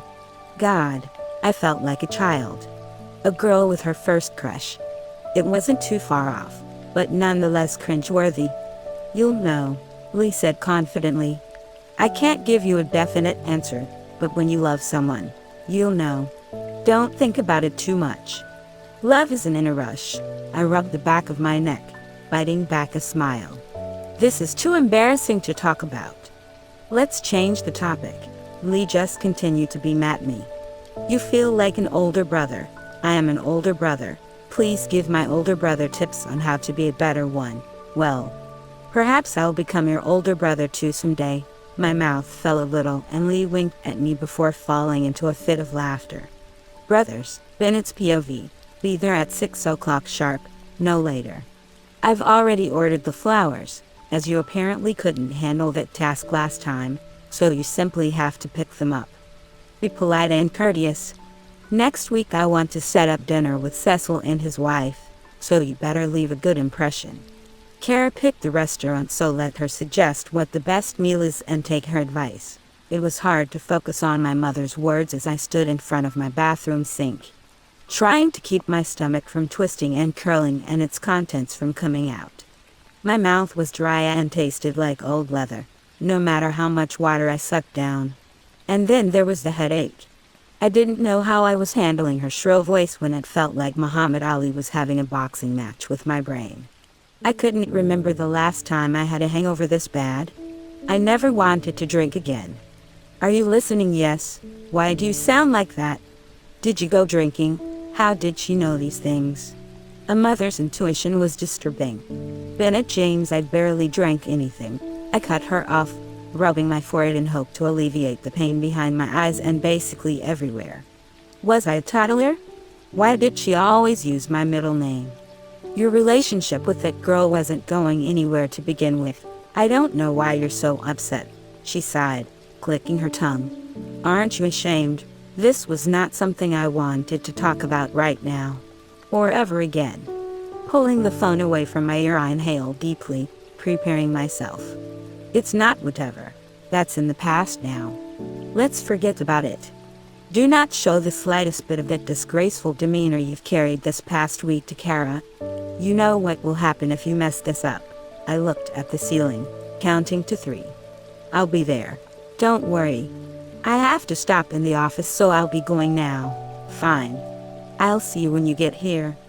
You'll need to check in with the Wale site anyway. It's your responsibility, so I'm not going to be picking up the slack for much longer. I never wanted it there in the first place. Construction has started with no problems. Yates is there now overseeing it. He'll let me know if something comes up. I'm very aware of the development. My mother made a non-committal noise. Fine. Goodbye. After fighting to restrain myself from flinging my phone across the room, I headed back into my bedroom, falling on the bed and pulling a pillow over my face to block the bright lights. Why had I drank so much the night before? There were better ways to face my problems. Less distasteful and less regretful ways. I could barely even remember what happened last night. Henley was there. I knew that much. And I had a vague, horrifying memory of vomiting on her. Well, she definitely wasn't going to give me a second chance anymore. There's no second chance, my subconscious reminded me bitterly. I took the pillow off my face, hurling it off the bed. There was no second chance. There was no first chance. I couldn't do anything as long as my mother controlled my life. I couldn't do anything. And it was all for Lee. For Lee, who finally came back. For Lee, who came to my house and didn't even try to see me after all this time. I was irritated. I was doing so much for him and he couldn't even tell me he was coming back. He couldn't spare 5 seconds to ask me how I was, so I could ask him how he was. I hung my head. It was time to think about this rationally. Getting angry and drunk never solved anything. It was immature of me. There was a reason Lee was here and there was a reason he didn't tell me. There was also a reason that he'd gone off with Henley. That jerk. I shook my head. They'd barely even know each other. Was I seriously about to get jealous of my own brother? But it was clear he was informed about her, so someone was keeping in contact with him. I assumed it was Henry. But why would Lee come back if it wasn't by my mother's request? He wouldn't willingly come back. Not to a place that drove him to the darkest part of his life. For now I just had to act like he wasn't here and keep my act up. If my mother got suspicious, then everything I'd been doing up until now would be for naught. If she thought for a second Lee was coming back to reclaim the company, it was over. Lee could never come back. My happiness wasn't worth his life. I wanted my brother alive and healthy, and I would do anything to keep it that way, even if it meant sacrificing my own happiness. My phone chirped and I reached for it, a text from an unknown number on the screen. "Hey, it's Kara. I'm not sure if your mother mentioned it, but the place we're going tonight is super casual. Jeans and a t-shirt are fine. Hope you don't mind getting your fingers dirty. Jeans and a t-shirt." Was I Henley? An image of Henley in her ripped jeans and a maroon tee flipped through my mind, and I found myself smiling. The look actually fit her quite well. She always knew what colors complemented her eyes and hair. I bet she'd look good in anything. I stopped myself. Could I go at least 2 minutes without thinking about her? It didn't seem like it. It was over between us. I'd decided that, and yet I'd made a fool out of myself last night in front of her. I was so pathetic. What right did I have to think of her? Letting out a long sigh, I headed back into the bathroom to prepare for work. At least it would keep my mind occupied. Hopefully my mother would be called out of the office so I wouldn't have to deal with her. I needed to stop thinking before I lost my mind. Fortunately, luck was on my side for once. By the time I showed up at the head office, I was informed that she'd headed out to one of the express hotels to check on the refurbishment. Relaxing, I made my way to my own office, with the plan of checking in with the marketing team to see how their promotional plans for the Wailea Hotel were going. Those plans came to an abrupt halt at the sight of the packet of papers on my desk that had loyalty program stamped on the front. Were we really revamping it now? I already had so many things going on. Okay, maybe not, but Henry hadn't even shown up for work yet. Was I supposed to go through it alone? "You're late," I texted Henry. "It's past noon already, Mr. Calloway. I took the day off." "You seem to be the late one." "Loyalty program." I texted back at him. "Day off. Have fun. You're fired." I scowled at my phone. So not only was he hiding my brother away, he was skimping out on work. Part of me was tempted to push the papers in a trash can, but I knew my mother had left it on purpose. It wasn't like I had the final okay or anything. She did, but I'm sure she expected me to see the same flaws she did. I shouldn't have come to work. 5 came by and I felt my eyes burning. Usually Henry would compile all the important parts of it into a file for me. I felt like I was in college again, studying for a research paper. I also realized how stingy our loyalty program was. We offered free nights, but they were next to impossible to earn unless you lived at our hotel. Maybe our costs were too high. Someone like Henley would never pay the prices we set for our main hotels. Maybe our loyalty program could discount the nights, that way they were more affordable. My phone ringing reminded me that it was time for my date. Something heavy settled in my gut as I adjusted my tie. I couldn't find it in me to dress down. It wasn't who I was. Jeans and a t-shirt, it wasn't for me. A beautiful bouquet of lilac plumerias and white orchids met me at the front desk. I fidgeted with it, wondering if I should toss them out or not. But she didn't deserve that. None of this was her fault. She was most likely forced into this just like I was. When I pulled up to Buffalo Wild Wings, I realized why she recommended casual dress wear. I looked down at my white shirt and slacks, then back at the chain restaurant in front of me, then to the bouquet of flowers on my passenger seat, then back to the restaurant. Swallowing hard, I got out of my car, pulling the flowers with me. I made sure to triple lock it, just in case. It didn't take long to locate Kara, who was lounging against her car, sporting a maroon t-shirt and pair of jeans, as she'd said. The shirt gave me a jolt, but the thought was momentarily deterred when I noticed just what kind of car she drove. A BMW M6. "Bennett," she called, noticing me and waving me over. "Is that the 2015? I asked, my eyes on the car. "The 2016, it's not available yet. Otherwise I'd have it," I added silently. She grinned at me, her eyes crinkling in the corners. "Well, I have my connections. I couldn't help but notice you also drive a BMW. You drive this and yet decide to eat here." The words were out of my mouth before I could stop them. What's wrong with chain restaurants? You can drive nice cars and still pay $10 for dinner. You should have taken my text more seriously. A white shirt tuning place. Seriously, I normally dress like this. I looked around her, trying to surreptitiously peek at the interior of the car. The windows were tinted to what I imagined to be an illegal limit, making it difficult. How did she get her hands on it? I wonder how much I could pay her to have her sell it to me. You can check it out if you want. Even drive it. I don't mind. No thank you, I said immediately. I couldn't be won over by a car. Although it was tempting. No, I couldn't. Kara smiled knowingly and then took the flowers from me. Did your mom make you bring me these? Yes, at least she was smart. Well, I'll thank you all the same. However, I'll be leaving them in my car. Ready to eat? I want to get the spiciest level.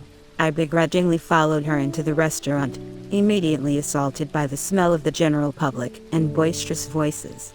My shoulders hunched as a cheerful brunette greeted us and led us to a table in the back. Children ran circles around a table where their parents were eating, and I looked around, shocked that no one had scolded them.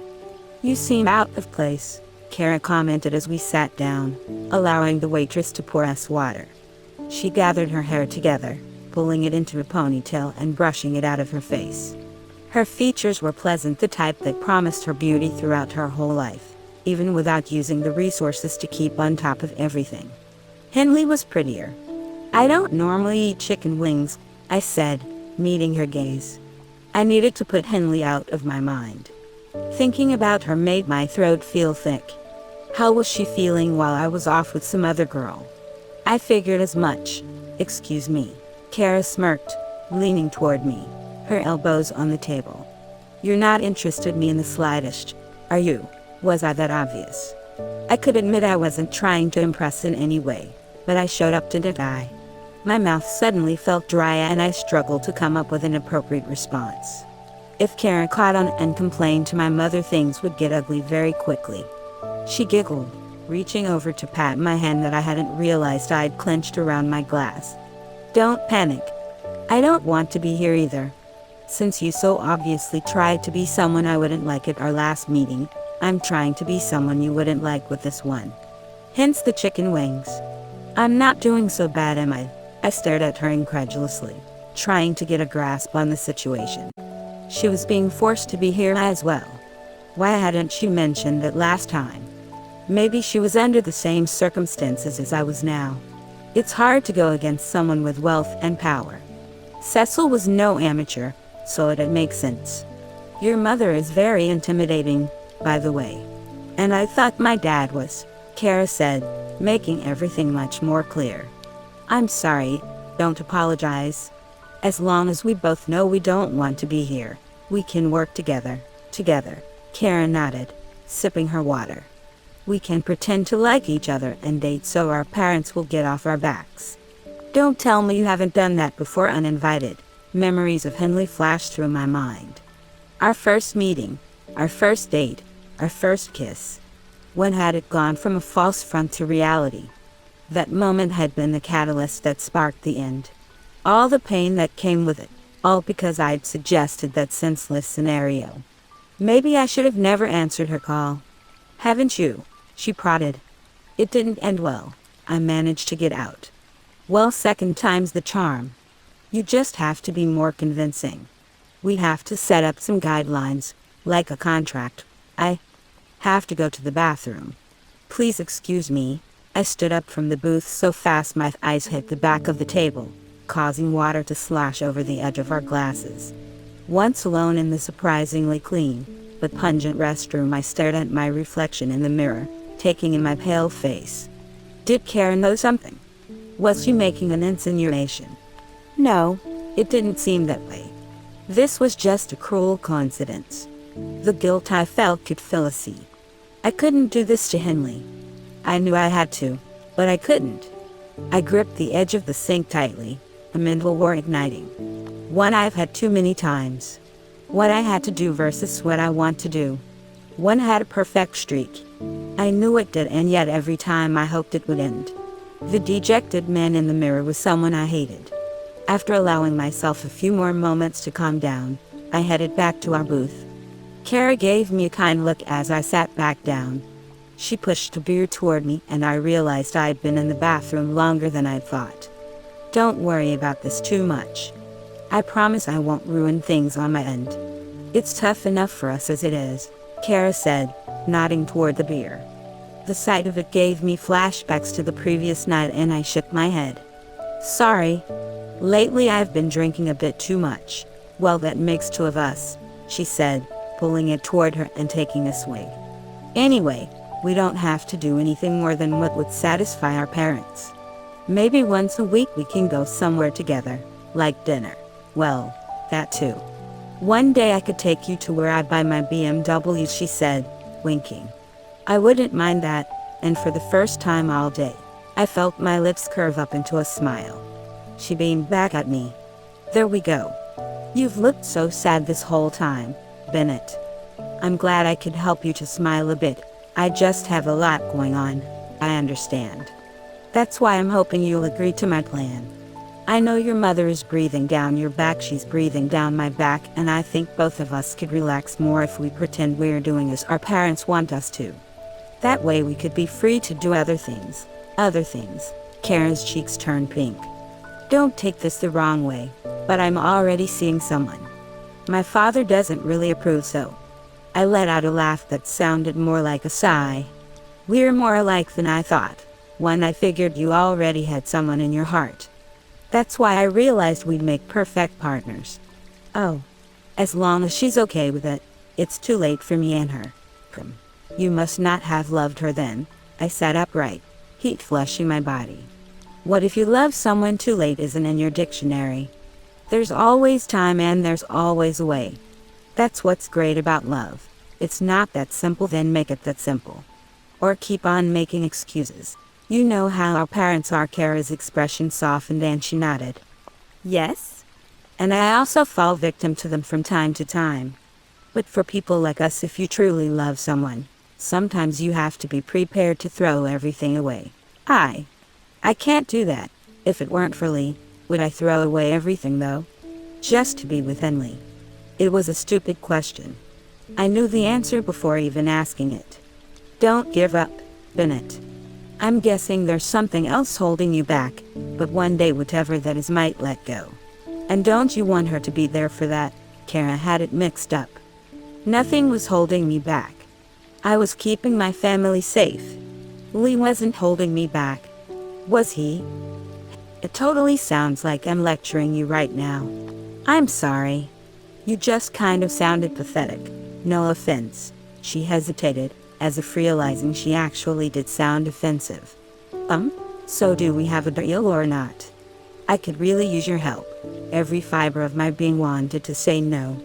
No more fake relationships. But suddenly there was this very faint, very warm sensation in my stomach. Maybe this was the first step I could take in getting Henley back. I wanted her back. I knew I couldn't give up on Lee, but I also knew I couldn't give up on Henley. Something was going to change, and maybe having a partner in crime wouldn't be such a bad idea. I offered my hand out to her and she grasped it firmly, shaking it. We have a deal. Henley's POV. Lee was an interesting creature.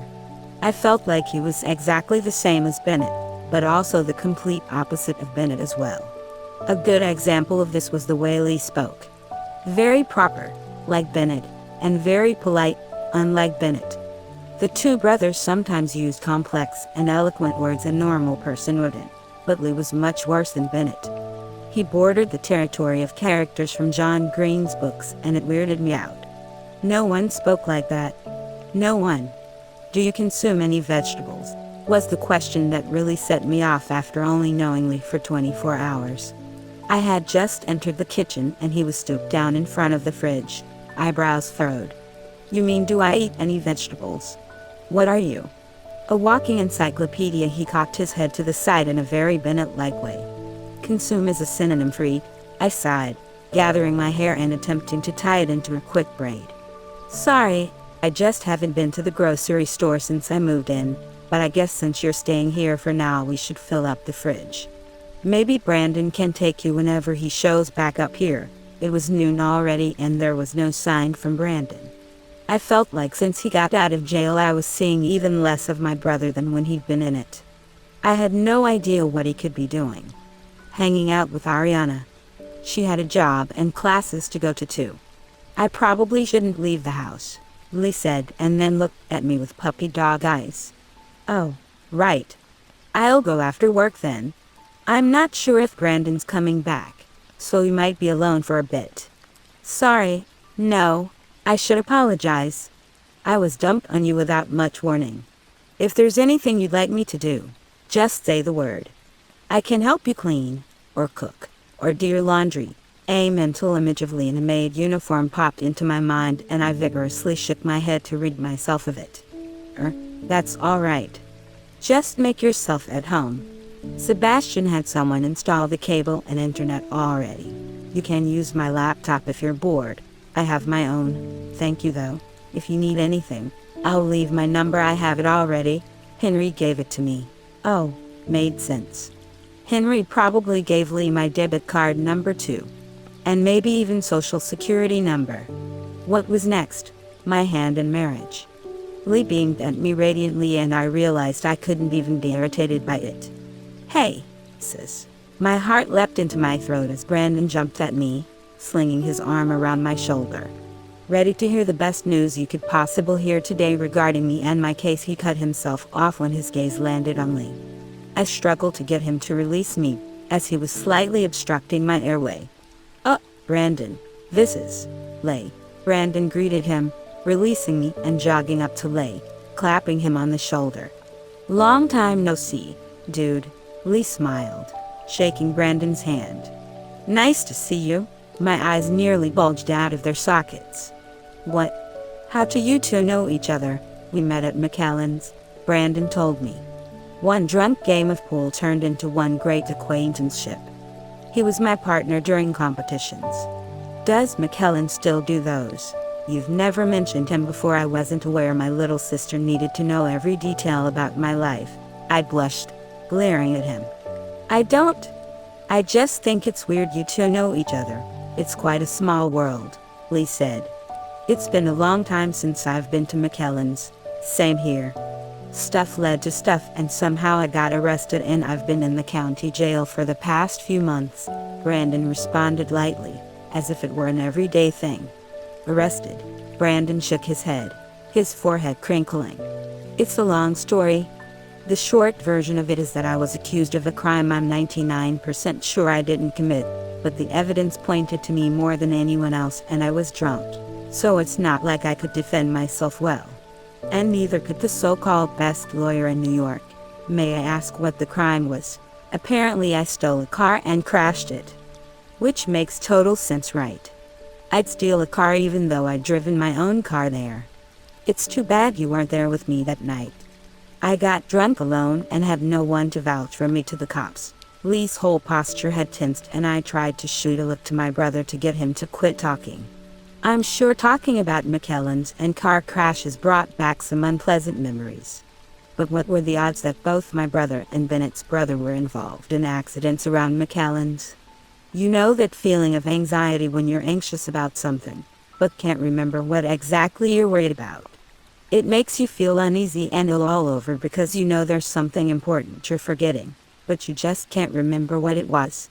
So it's not a full force feeling, but one that's constantly at the back of your mind, filling up any moment your mind's not preoccupied. I was suddenly hit by that feeling. An unknown uneasiness. Because what if it wasn't a coincidence? "No," I accidentally said out loud. Looking down, I realized my hands were shaking. There was no way. Sebastian had promised me they weren't related. If they were, he would know, since his dad was Brandon's lawyer. Sebastian wouldn't lie to me. "What's up?"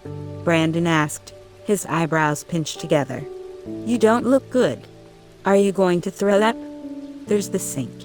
I cleared my throat, pushing those thoughts out of my mind. "No, I just realized I'm going to be late for work if I keep chatting." He made a shooing gesture. All right. I'll hang out with this guy. We have a lot of catching up to do anyway. When you said someone was staying with us, I had no idea it'd be someone I knew. How did you guys even meet, anyway? Don't tell me you hooked up at the bar when I was away. Please don't listen to half the things that come out of his mouth, I said to Lay, who grinned back at me. Brandon opened the fridge and peered into it. We should order some food. There's nothing here. Good idea. Buy Lee something. The address is 21 Acre Brook, Lee supplied. Haha. Yep, that's it. Haha. Oh man, he even knew my address better than I did. Maybe Henry actually told Lee the stuff for my own benefit. I'm leaving now. Bye. Don't burn down the house. Goodbye. Have a pleasant day, he said formally as I left the kitchen. I grimaced to myself as I paused by the door to slip on my shoes. Did Bennett and Lee both go to some weird speech etiquette after-school academy? Were they robots? It didn't make sense. Someone had to teach them more casual language. Maybe me, but then again, I sometimes used words unsuitable of a hotel air. As I reached for the door, it suddenly opened, causing me to stumble back. Henry poked his head in, frowning at me. Oh Henley, welcome home. Master Henry, please come right in, I said, bowing slightly and making a please enter gesture with both my arms. Neutral-faced, he stepped around me and headed toward the kitchen, a large plastic bag in one hand. I scowled for a second before dropping it. How did he always manage to miss my sarcasm? Was this house really my house? I peeked outside, expecting to see Sebastian coming as well. Surprisingly, no one else was there. I'm going to work, I called. Okay, bye Henley, was Henry's response. I'll just lock the door then. Everyone probably has keys anyway, I sighed. Still better than hobos, I guess. As soon as I arrived at coffee house, my boss practically danced out the door, proclaiming me as his relief. I shook my head, tying my apron around my waist, and washing my hands. Ariana was busy helping a customer, so I started wiping down the counters until she was done. Did your brother make it home? She asked me. Yeah, I just ran into him. Did he say what he's been doing? He left my house at like 4 o'clock this morning. And then last night he was gone until like midnight. Is it about the McCallans thing? I bit my bottom lip. I think so. He didn't really say much though. If he did find something, why wouldn't he tell me? Don't worry too much, she said, nudging me with her shoulder. I'm sure with everything that's going on with you, he doesn't want to bother you with his own problems. Everything that's going on with me. What's going on with me? I'm fine. I flexed my bicep to add to my point. Breaking up with Bennett? Having his brother suddenly staying at your place. I thought his brother was dead, by the way. He's really alive. I nodded. And apparently Brandon knows him. What's the last thing I told you about what's happening for a good portion of my shift? I filled Ariana in on everything that had transpired between Bennett and myself, and I gave her as much information as I knew about Lee. She listened patiently and quietly, folding her arms inside her apron and using the edges as support. I mimicked her stance, leaning against the counter. So Lee wants to face against his mother to protect Bennett. I think that's the gist of it. That's so sweet. I nodded. So then you and Bennett can get back together too. I paused, my eyes focusing on a lone coffee bean on the counter. Maybe. Huh? What do you mean? I shrugged. We weren't even really in a relationship to begin with.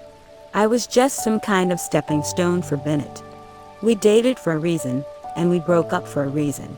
You seriously think that? There's no way. That guy is head over heels for you? My stomach twisted and I scuffed my foot in the floor. I don't know. Everyone could tell me that, but it was just hard to believe myself.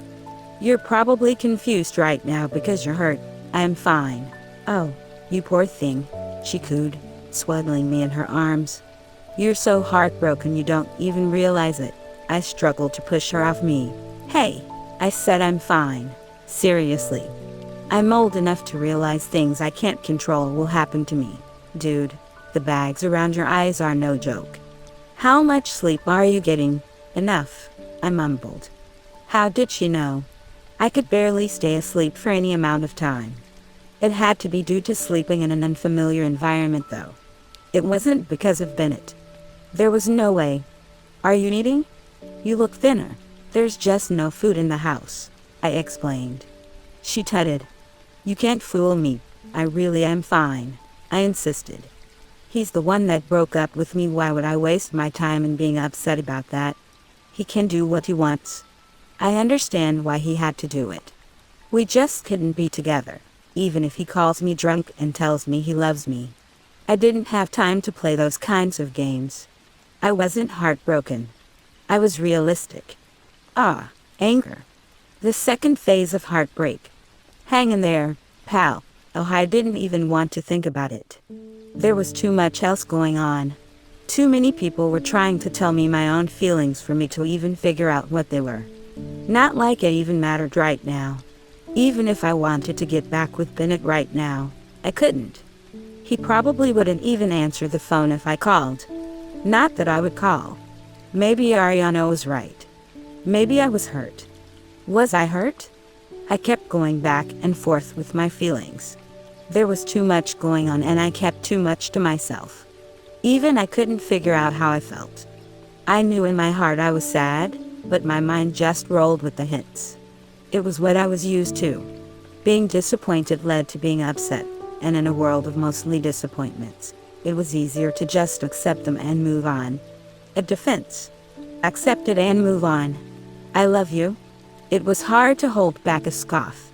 For someone Bennett claimed to love, he sure didn't try very hard to fight for our relationship. Couldn't he at least call me? No, I don't want him to call. I groaned. The back and forth was giving me a headache. I needed to keep myself busy. And to do that, I decided the pastry shelf needed a good cleaning. Fortunately, between doing that and all the other daily tasks, it was already 6 when I finished it. Ariana and I closed up the shop and I quickly headed for my car. Where are you going? Grocery store. I wasn't lying when I said we have no food. Do you want me to take Brandon again tonight? You know you don't have to keep letting him stay over, I said. We have room at my place. I know you barely have enough space as it is. Ariana shrugged. I don't mind him sleeping with me. Too much information. Ariana, her cheeks tinged with pink. That's not what I meant. Don't say that. You might give someone the wrong idea. I paused with my hand on the handle to my car door, swiveling 180 degrees to face her. What did you just say? Your brother and I aren't like that. No, not that. Who would get the wrong idea? Now her face turned completely red. Just, anyone? Really him? Don't look at me like that. Henley, I held up my hands defensively. I didn't say anything. It's just strange that you used to flirt around my brother in circles and know you don't want Sebastian to think you're dating. Strange indeed. I never said Sebastian. You didn't need to. She huffed at me, placing her hands on her hips. Oh, whatever. Just don't say anything about me liking your brother around Sebastian. A little jealousy might help things along. Henley, I laughed. I'm kidding. Okay. I won't say anything. Can't promise the same for Brandon. It was clear he and Sebastian had their own little silent war going on. He doesn't worry me. Does anyone you know take your brother seriously? Good point. Okay, I gotta go. I'll see you tomorrow. See ya. The grocery store was surprisingly empty for it being 6 o'clock on a Sunday afternoon. Not that I was complaining. I could get in and out without having to navigate the packed aisles. I wasn't sure exactly what to get, but I figured the basics would do for now. Like milk and cereal. They could be eaten for any meal, really. Though it was hard to imagine someone likely eating Lucky Charms for dinner. I decided to throw in a box of plain Cheerios just in case. As I rounded the corner into the produce section, a familiar sound met my ears and I instantly knew it was Bennett. I jerked my cart back into the bread aisle, nearly taking out an old lady walking by. Of course he would be here. I'd never seen him go to the grocery store once when I stayed with him. I'd assumed he made Henry pick up his groceries. Or had Amazon deliver them or something. But what were the odds that he'd be here at the same time as me? Well, seeing as this was pretty much the only grocery store around, it wasn't incredibly surprising. Still annoying though. I hated how hard my heart started beating. Why was I so nervous? It was just Bennett. It would be childish to ignore him, but we didn't have any relationship anymore, so maybe it would be best to avoid him. But then again, that wasn't like me. I had more pride than that. But how could I face him after what happened the other night? Would it be awkward? Did he even remember? Maybe now was a good time to question him about it. Although maybe not in a grocery store. In a small town like this, his mother probably had ears everywhere. Stop it, I warned my heart, holding my hand over my chest. It needed to chill. I didn't have any reason to be nervous. I could just walk away and pretend like I never saw him. But while thinking that, I realized I did want to see him. And maybe that was why my heart was beating so frantically. It was easy to forget about Bennett if I wasn't near him, but when he was this close, all I wanted to do was talk to him, get him to look at me. I wouldn't bring anything serious up. I'd just ask him how he was. That was an understandable question, seeing as how drunk he was the other night. I could approach him with that. With my decision made, I pushed my cart back into the produce aisle. A part of me was worried I'd waited too long and he left, but I saw him by the fruit, peering into a barrel of apples. My hands were shaking and I clenched the cart, reprimanding myself. There was no need to be nervous. I had to be confident. Just say hi. Don't make a fool out of yourself. Do you know how many people have touched these? I heard him saying, turning away from the apples. For a second I thought he was talking to me. I felt the corners of my lips lift up. What a typical Bennett thing to say. That's why you wash them, a female voice responded and my heart dropped. His mother was my first thought, but just as I turned to hide myself, I caught sight of familiar long, brown hair. She'd been hidden behind the sign for the apples, but as she stepped toward Bennett, placing her hand on his shoulder and laughing, I realized who she was. The girl from Michelangelo's. I wasn't an idiot. It was obvious Bennett's mother would force him on blind dates after breaking us up. This was bound to happen. I couldn't be surprised about it. I couldn't be, and yet I couldn't keep my chest from constricting. It took everything I had to resist the urge to run. It would look bad if I was caught running. Bennett would probably be grateful to see me. Maybe I could help him get her off his back by saying I was his girlfriend. What was I thinking? No way. I couldn't do that. I just had to leave, turn around, and walk away as a thank you for offering to cook me dinner tonight. I'll let you drive my car back to your house, the brown-haired girl said, rooting me to my spot. What? I can agree to that deal, Bennett responded. I blinked a couple times. I couldn't have heard that right. Bennett didn't let people go to his house, and he was obsessed with his car. He wouldn't drive anyone else's. His mom had to be forcing him to do this. You're so cute, she cooed, smiling brightly at him. Maybe I should just marry you. My hand slid off the handle of the cart, falling to my sides when I caught sight of his expression. What was this? This wasn't right. Even if he was being forced into this was going too far. He looked happy. A smile was displayed on his lips and his features were relaxed, not on edge. Not like the Bennett from the other night, the one who claimed he loved me. That wasn't the look of someone being forced into something they didn't want. Bennett was here with this girl voluntarily. And, apparently, they had dinner plans at his house. How arrogant of me to think I was special. Henley, Bennett was staring right at me, the blood drained from his face. Caught in the act. Of course he should be embarrassed. But I was mortified. My skin felt hot and tight. I could barely force a smile, lifting my hand up in greeting, hoping he wouldn't notice the tremors. Hey, I could do this. I just had to be casual. Come across as if this didn't bother me. Clearly it didn't bother him. Who's that? The girl asked in a hushed tone. Bennett hesitated, his gaze dropping to the ground. And that was enough. I twisted on my heel, abandoning the cart, and nearly running toward the exit. I really was an idiot. Stupid enough to fool myself into thinking I didn't care. Stupid enough to have that little bit of hope that Bennett meant it when he said he loved me.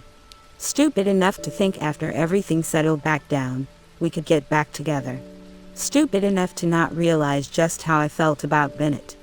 Hunching over the wheel in my car, unable to hold my tears back, I felt my heart really shatter for the first time.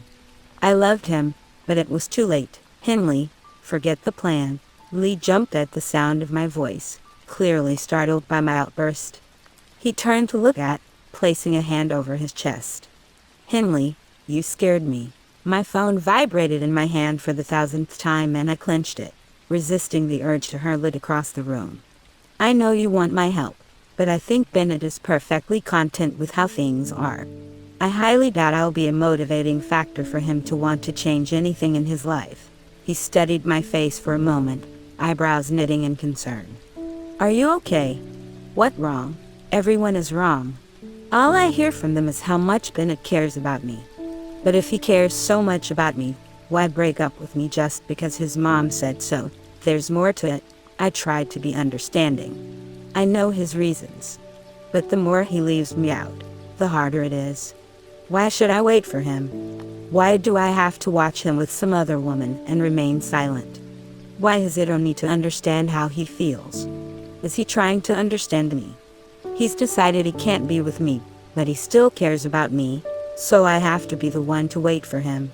And that's only if he ever gets any ounce of courage to ever go against his mother.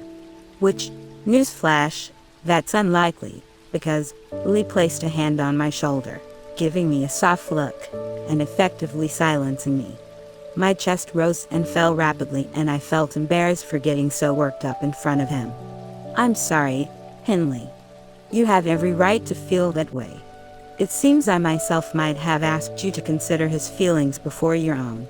And I've been very selfish. A coil of guilt wrapped around my gut and I stared at the floor. I hadn't meant to make him feel bad. Lee didn't have anything to do with this. In fact, he was trying to help both Bennett and myself. Not just Bennett. Let's go then. I blinked at him. Holly stood from the kitchen table, checking his watch. My mother should still be at the office. Shall we go pay her a visit? This wasn't part of my original plan, but I can't let you go around getting hurt for the sake of my brother and myself. I can't apologize for what Bennett is doing, but I can give him a chance to apologize. Sitting here and planning is only getting us to run in circles. What do you mean? Where are you going? Lee passed me, exiting the kitchen, and I followed him to the front door, where he paused to slip on his shoes. I just told you. We're going to talk to my mother. Not only did my heart fell into my stomach, but I think I pretty much collapsed in on myself. I grasped onto Lee, shaking my head furiously. Whoa. We are not going to see Mrs. Calloway. Yes, was his simple response, and he put his arm around my shoulder, guiding me to the door. I am the last person she wants to see, and I'm the one she wants to see the most. We'll make a great pair, won't we? I stood there motionlessly as he dug my keys out of my pocket and unlocked the doors to my car, ushering me into the driver's seat.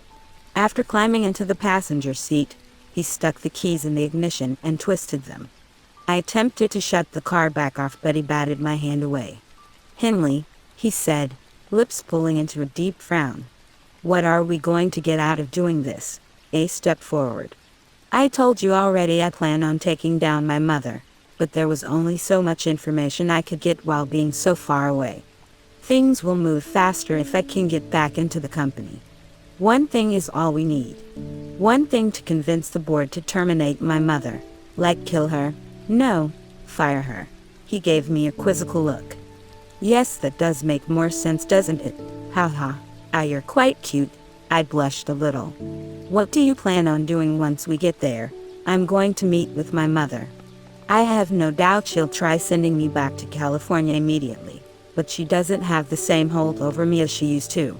And I'm not afraid to let her know that. How will this help, Bennett? He seemed pretty startled by your sudden appearance the other night. You'll find out. Bennett will get over it. Get over what? When we didn't elaborate, I decided not to question it. He clearly had some kind of plan. I just needed to make sure I wasn't getting in the way, which didn't seem possible, since he was dragging me with him for some reason. Just imagining the look on her face when she caught sight of me made me cringe and clutch the steering wheel tighter. By the time I parked at the hotel, the nerves had gotten the best of me and my hands were shaking. While climbing out of the car, I realized I was still wearing the jeans I wore to work and a stretched-out t-shirt. Stopping dead, I gaped at Lee. He tilted his head to the side. "What's with that expression, my clothes?" "They're awful." "What?" "There's nothing wrong with them. I can't see your mother while looking like this. I'm not going in, and she'll just tear me down." "Hey," Lee interjected. "You look fine." "Seriously? What? You think you're less of a person than her just because you're not wearing Louis Vuitton? Don't think like that, Henley. You're absolutely perfect the way you are." I closed my mouth, gripping the tops of my thighs. Lee really was something else. Now I felt embarrassed for a completely different reason. Lee smiled and gestured to himself, and I realized he was in a pair of ripped jeans himself, and while his shirt was in a better condition than mine, it was still wrinkled from a day of wear. "See?"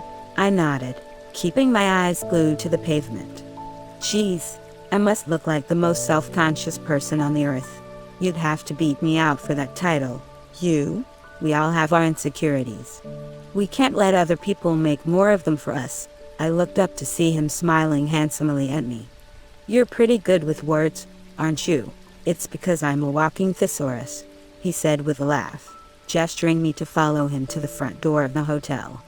Still a little apprehensive, I followed him, trying to mentally prepare myself. No matter what Mrs. Calloway said, I wouldn't let it get to me. I just hoped I could bite my tongue and not retaliate. As it was my first time being in one of the flagship hotels, I couldn't help but be impressed. The design was elegant and classy, white marble everywhere and high ceilings, leaving an open feeling. I didn't have a long time to marvel at it because Lee headed straight to the elevators, ignoring the shocked face of the desk clerk, who couldn't keep her eyes off him, and nudged the other desk clerk, whispering something frantic to her. "Do the employees know who you are?" I asked Lee when the elevator doors closed. I tried to make my rounds and greet the employees and check on them, make sure they were okay and didn't have any questions. So I'm assuming most would remember me. It hasn't been that long. We have a very high employee retention. As long as my mother doesn't get to them, and we try very hard not to let her get to them. I'd quit if your mother breathed in my direction. "No offense," I added after a second. He smirked, but didn't say anything. The silence stayed until the elevator dinged, signaling our arrival to the floor I assumed the main office was on. Once again the uneasiness hit, and Lee basically had to drag me off the elevator. "I really shouldn't be here," I told him. "You're important to my plan." "How?" "To convince Bennett to agree." "Agree with what, though?" "You'll find out in about 3 seconds," he said, coming to a stop in front of a refined set of double doors made of a dark wood. He grasped the golden handles, and I tried to pry his hand off it, to no avail. In one motion he opened them both, making one of the grandest entrances I could only hope to recreate one day. Him, standing proud and confident in the middle of the doorway. Me, cowering behind him. And Mrs. Calloway, frozen in a half-raised position at her desk, looking like someone had struck her in the face. "Hi, Mother," Lee greeted her, his steps echoing through the large room as he advanced toward her. I carefully treaded behind him, glancing around the room. Unsurprisingly, it was tasteful. A large conference table sat to the right, surrounded by plush chairs, and adorned with different plants and decor. A huge painting of Mrs. Calloway herself rested on the wall behind the desk, and it felt like something straight out of the movies. "L.A.," she stuttered, her face turning white. He held up a hand in acknowledgement. "I'm back. W, what are you doing here?" He stopped right in front of her, squaring his shoulders. "I'm here to take over the company. I'm reclaiming my spot as the heir to Calloway Hotels. I'm the next CEO." My jaw dropped, and so did Mrs. Calloway's. Was this part of the plan? This was the way he was going to take down his mother? By outright challenging her. Mrs. Calloway's shock quickly subsided and fury replaced it. Her eyes narrowed into slits and she turned her attention to me. You, I subconsciously took a step back, her demeanor almost palpable. You did this, didn't you? She spat at me. What was she so mad about? About Lee coming back? About him wanting to take over the company? He was her son. How dare you do this to him? She continued, attempting to move around the desk. Lee blocked her path, holding out his arm. Leave her alone, Lay. Mother, she doesn't have anything to do with me coming back. I made the decision myself, as if I'll believe that. I know that little bitch has something to do with this. I told you to stay away from one son, so you go for the other. Are you kidding, Henley? Lee cut me off, shaking his head slightly. You're not mentally stable, Mrs. Calloway said, now turning to Lee. I don't know what kind of things she put in your head, but you've fallen prey to her. I'm going to call security and then Henry will come pick you up. I'm not going anywhere, Lee said. You're not right in the head, Lay. I'll call your therapist. One mother, Lee shouted, and I jumped. Someone as gentle looking as Lee didn't seem possible of making such a loud noise. Enough. You're not forcing me to do anything anymore. Now we can have a conversation like adults, or I can go directly to the board and find my place there. Mrs. Calloway's eyes flashed between her son and myself. My entire body shook from anger. How could she treat Lee like that? Not right in the head. What kind of mother said that? Lee didn't deserve this. Get her out of here, she eventually conceded. Then we'll talk. There's a reason I brought her here. What possible reason could you have for bringing someone like that here? Lee folded his arms over his chest, his mouth pressed in a straight line. Apologize to her. This man was going to give me a heart attack. If I thought I'd seen Mrs. Calloway mad before, I was sorely underestimating what true anger looked like. I seriously wanted to run away. What was Lee doing by trying to get her to apologize to me? There's no reason I would ever apologize to her. Mrs. Calloway reached for the phone on her desk, hitting a button before Lee could stop her.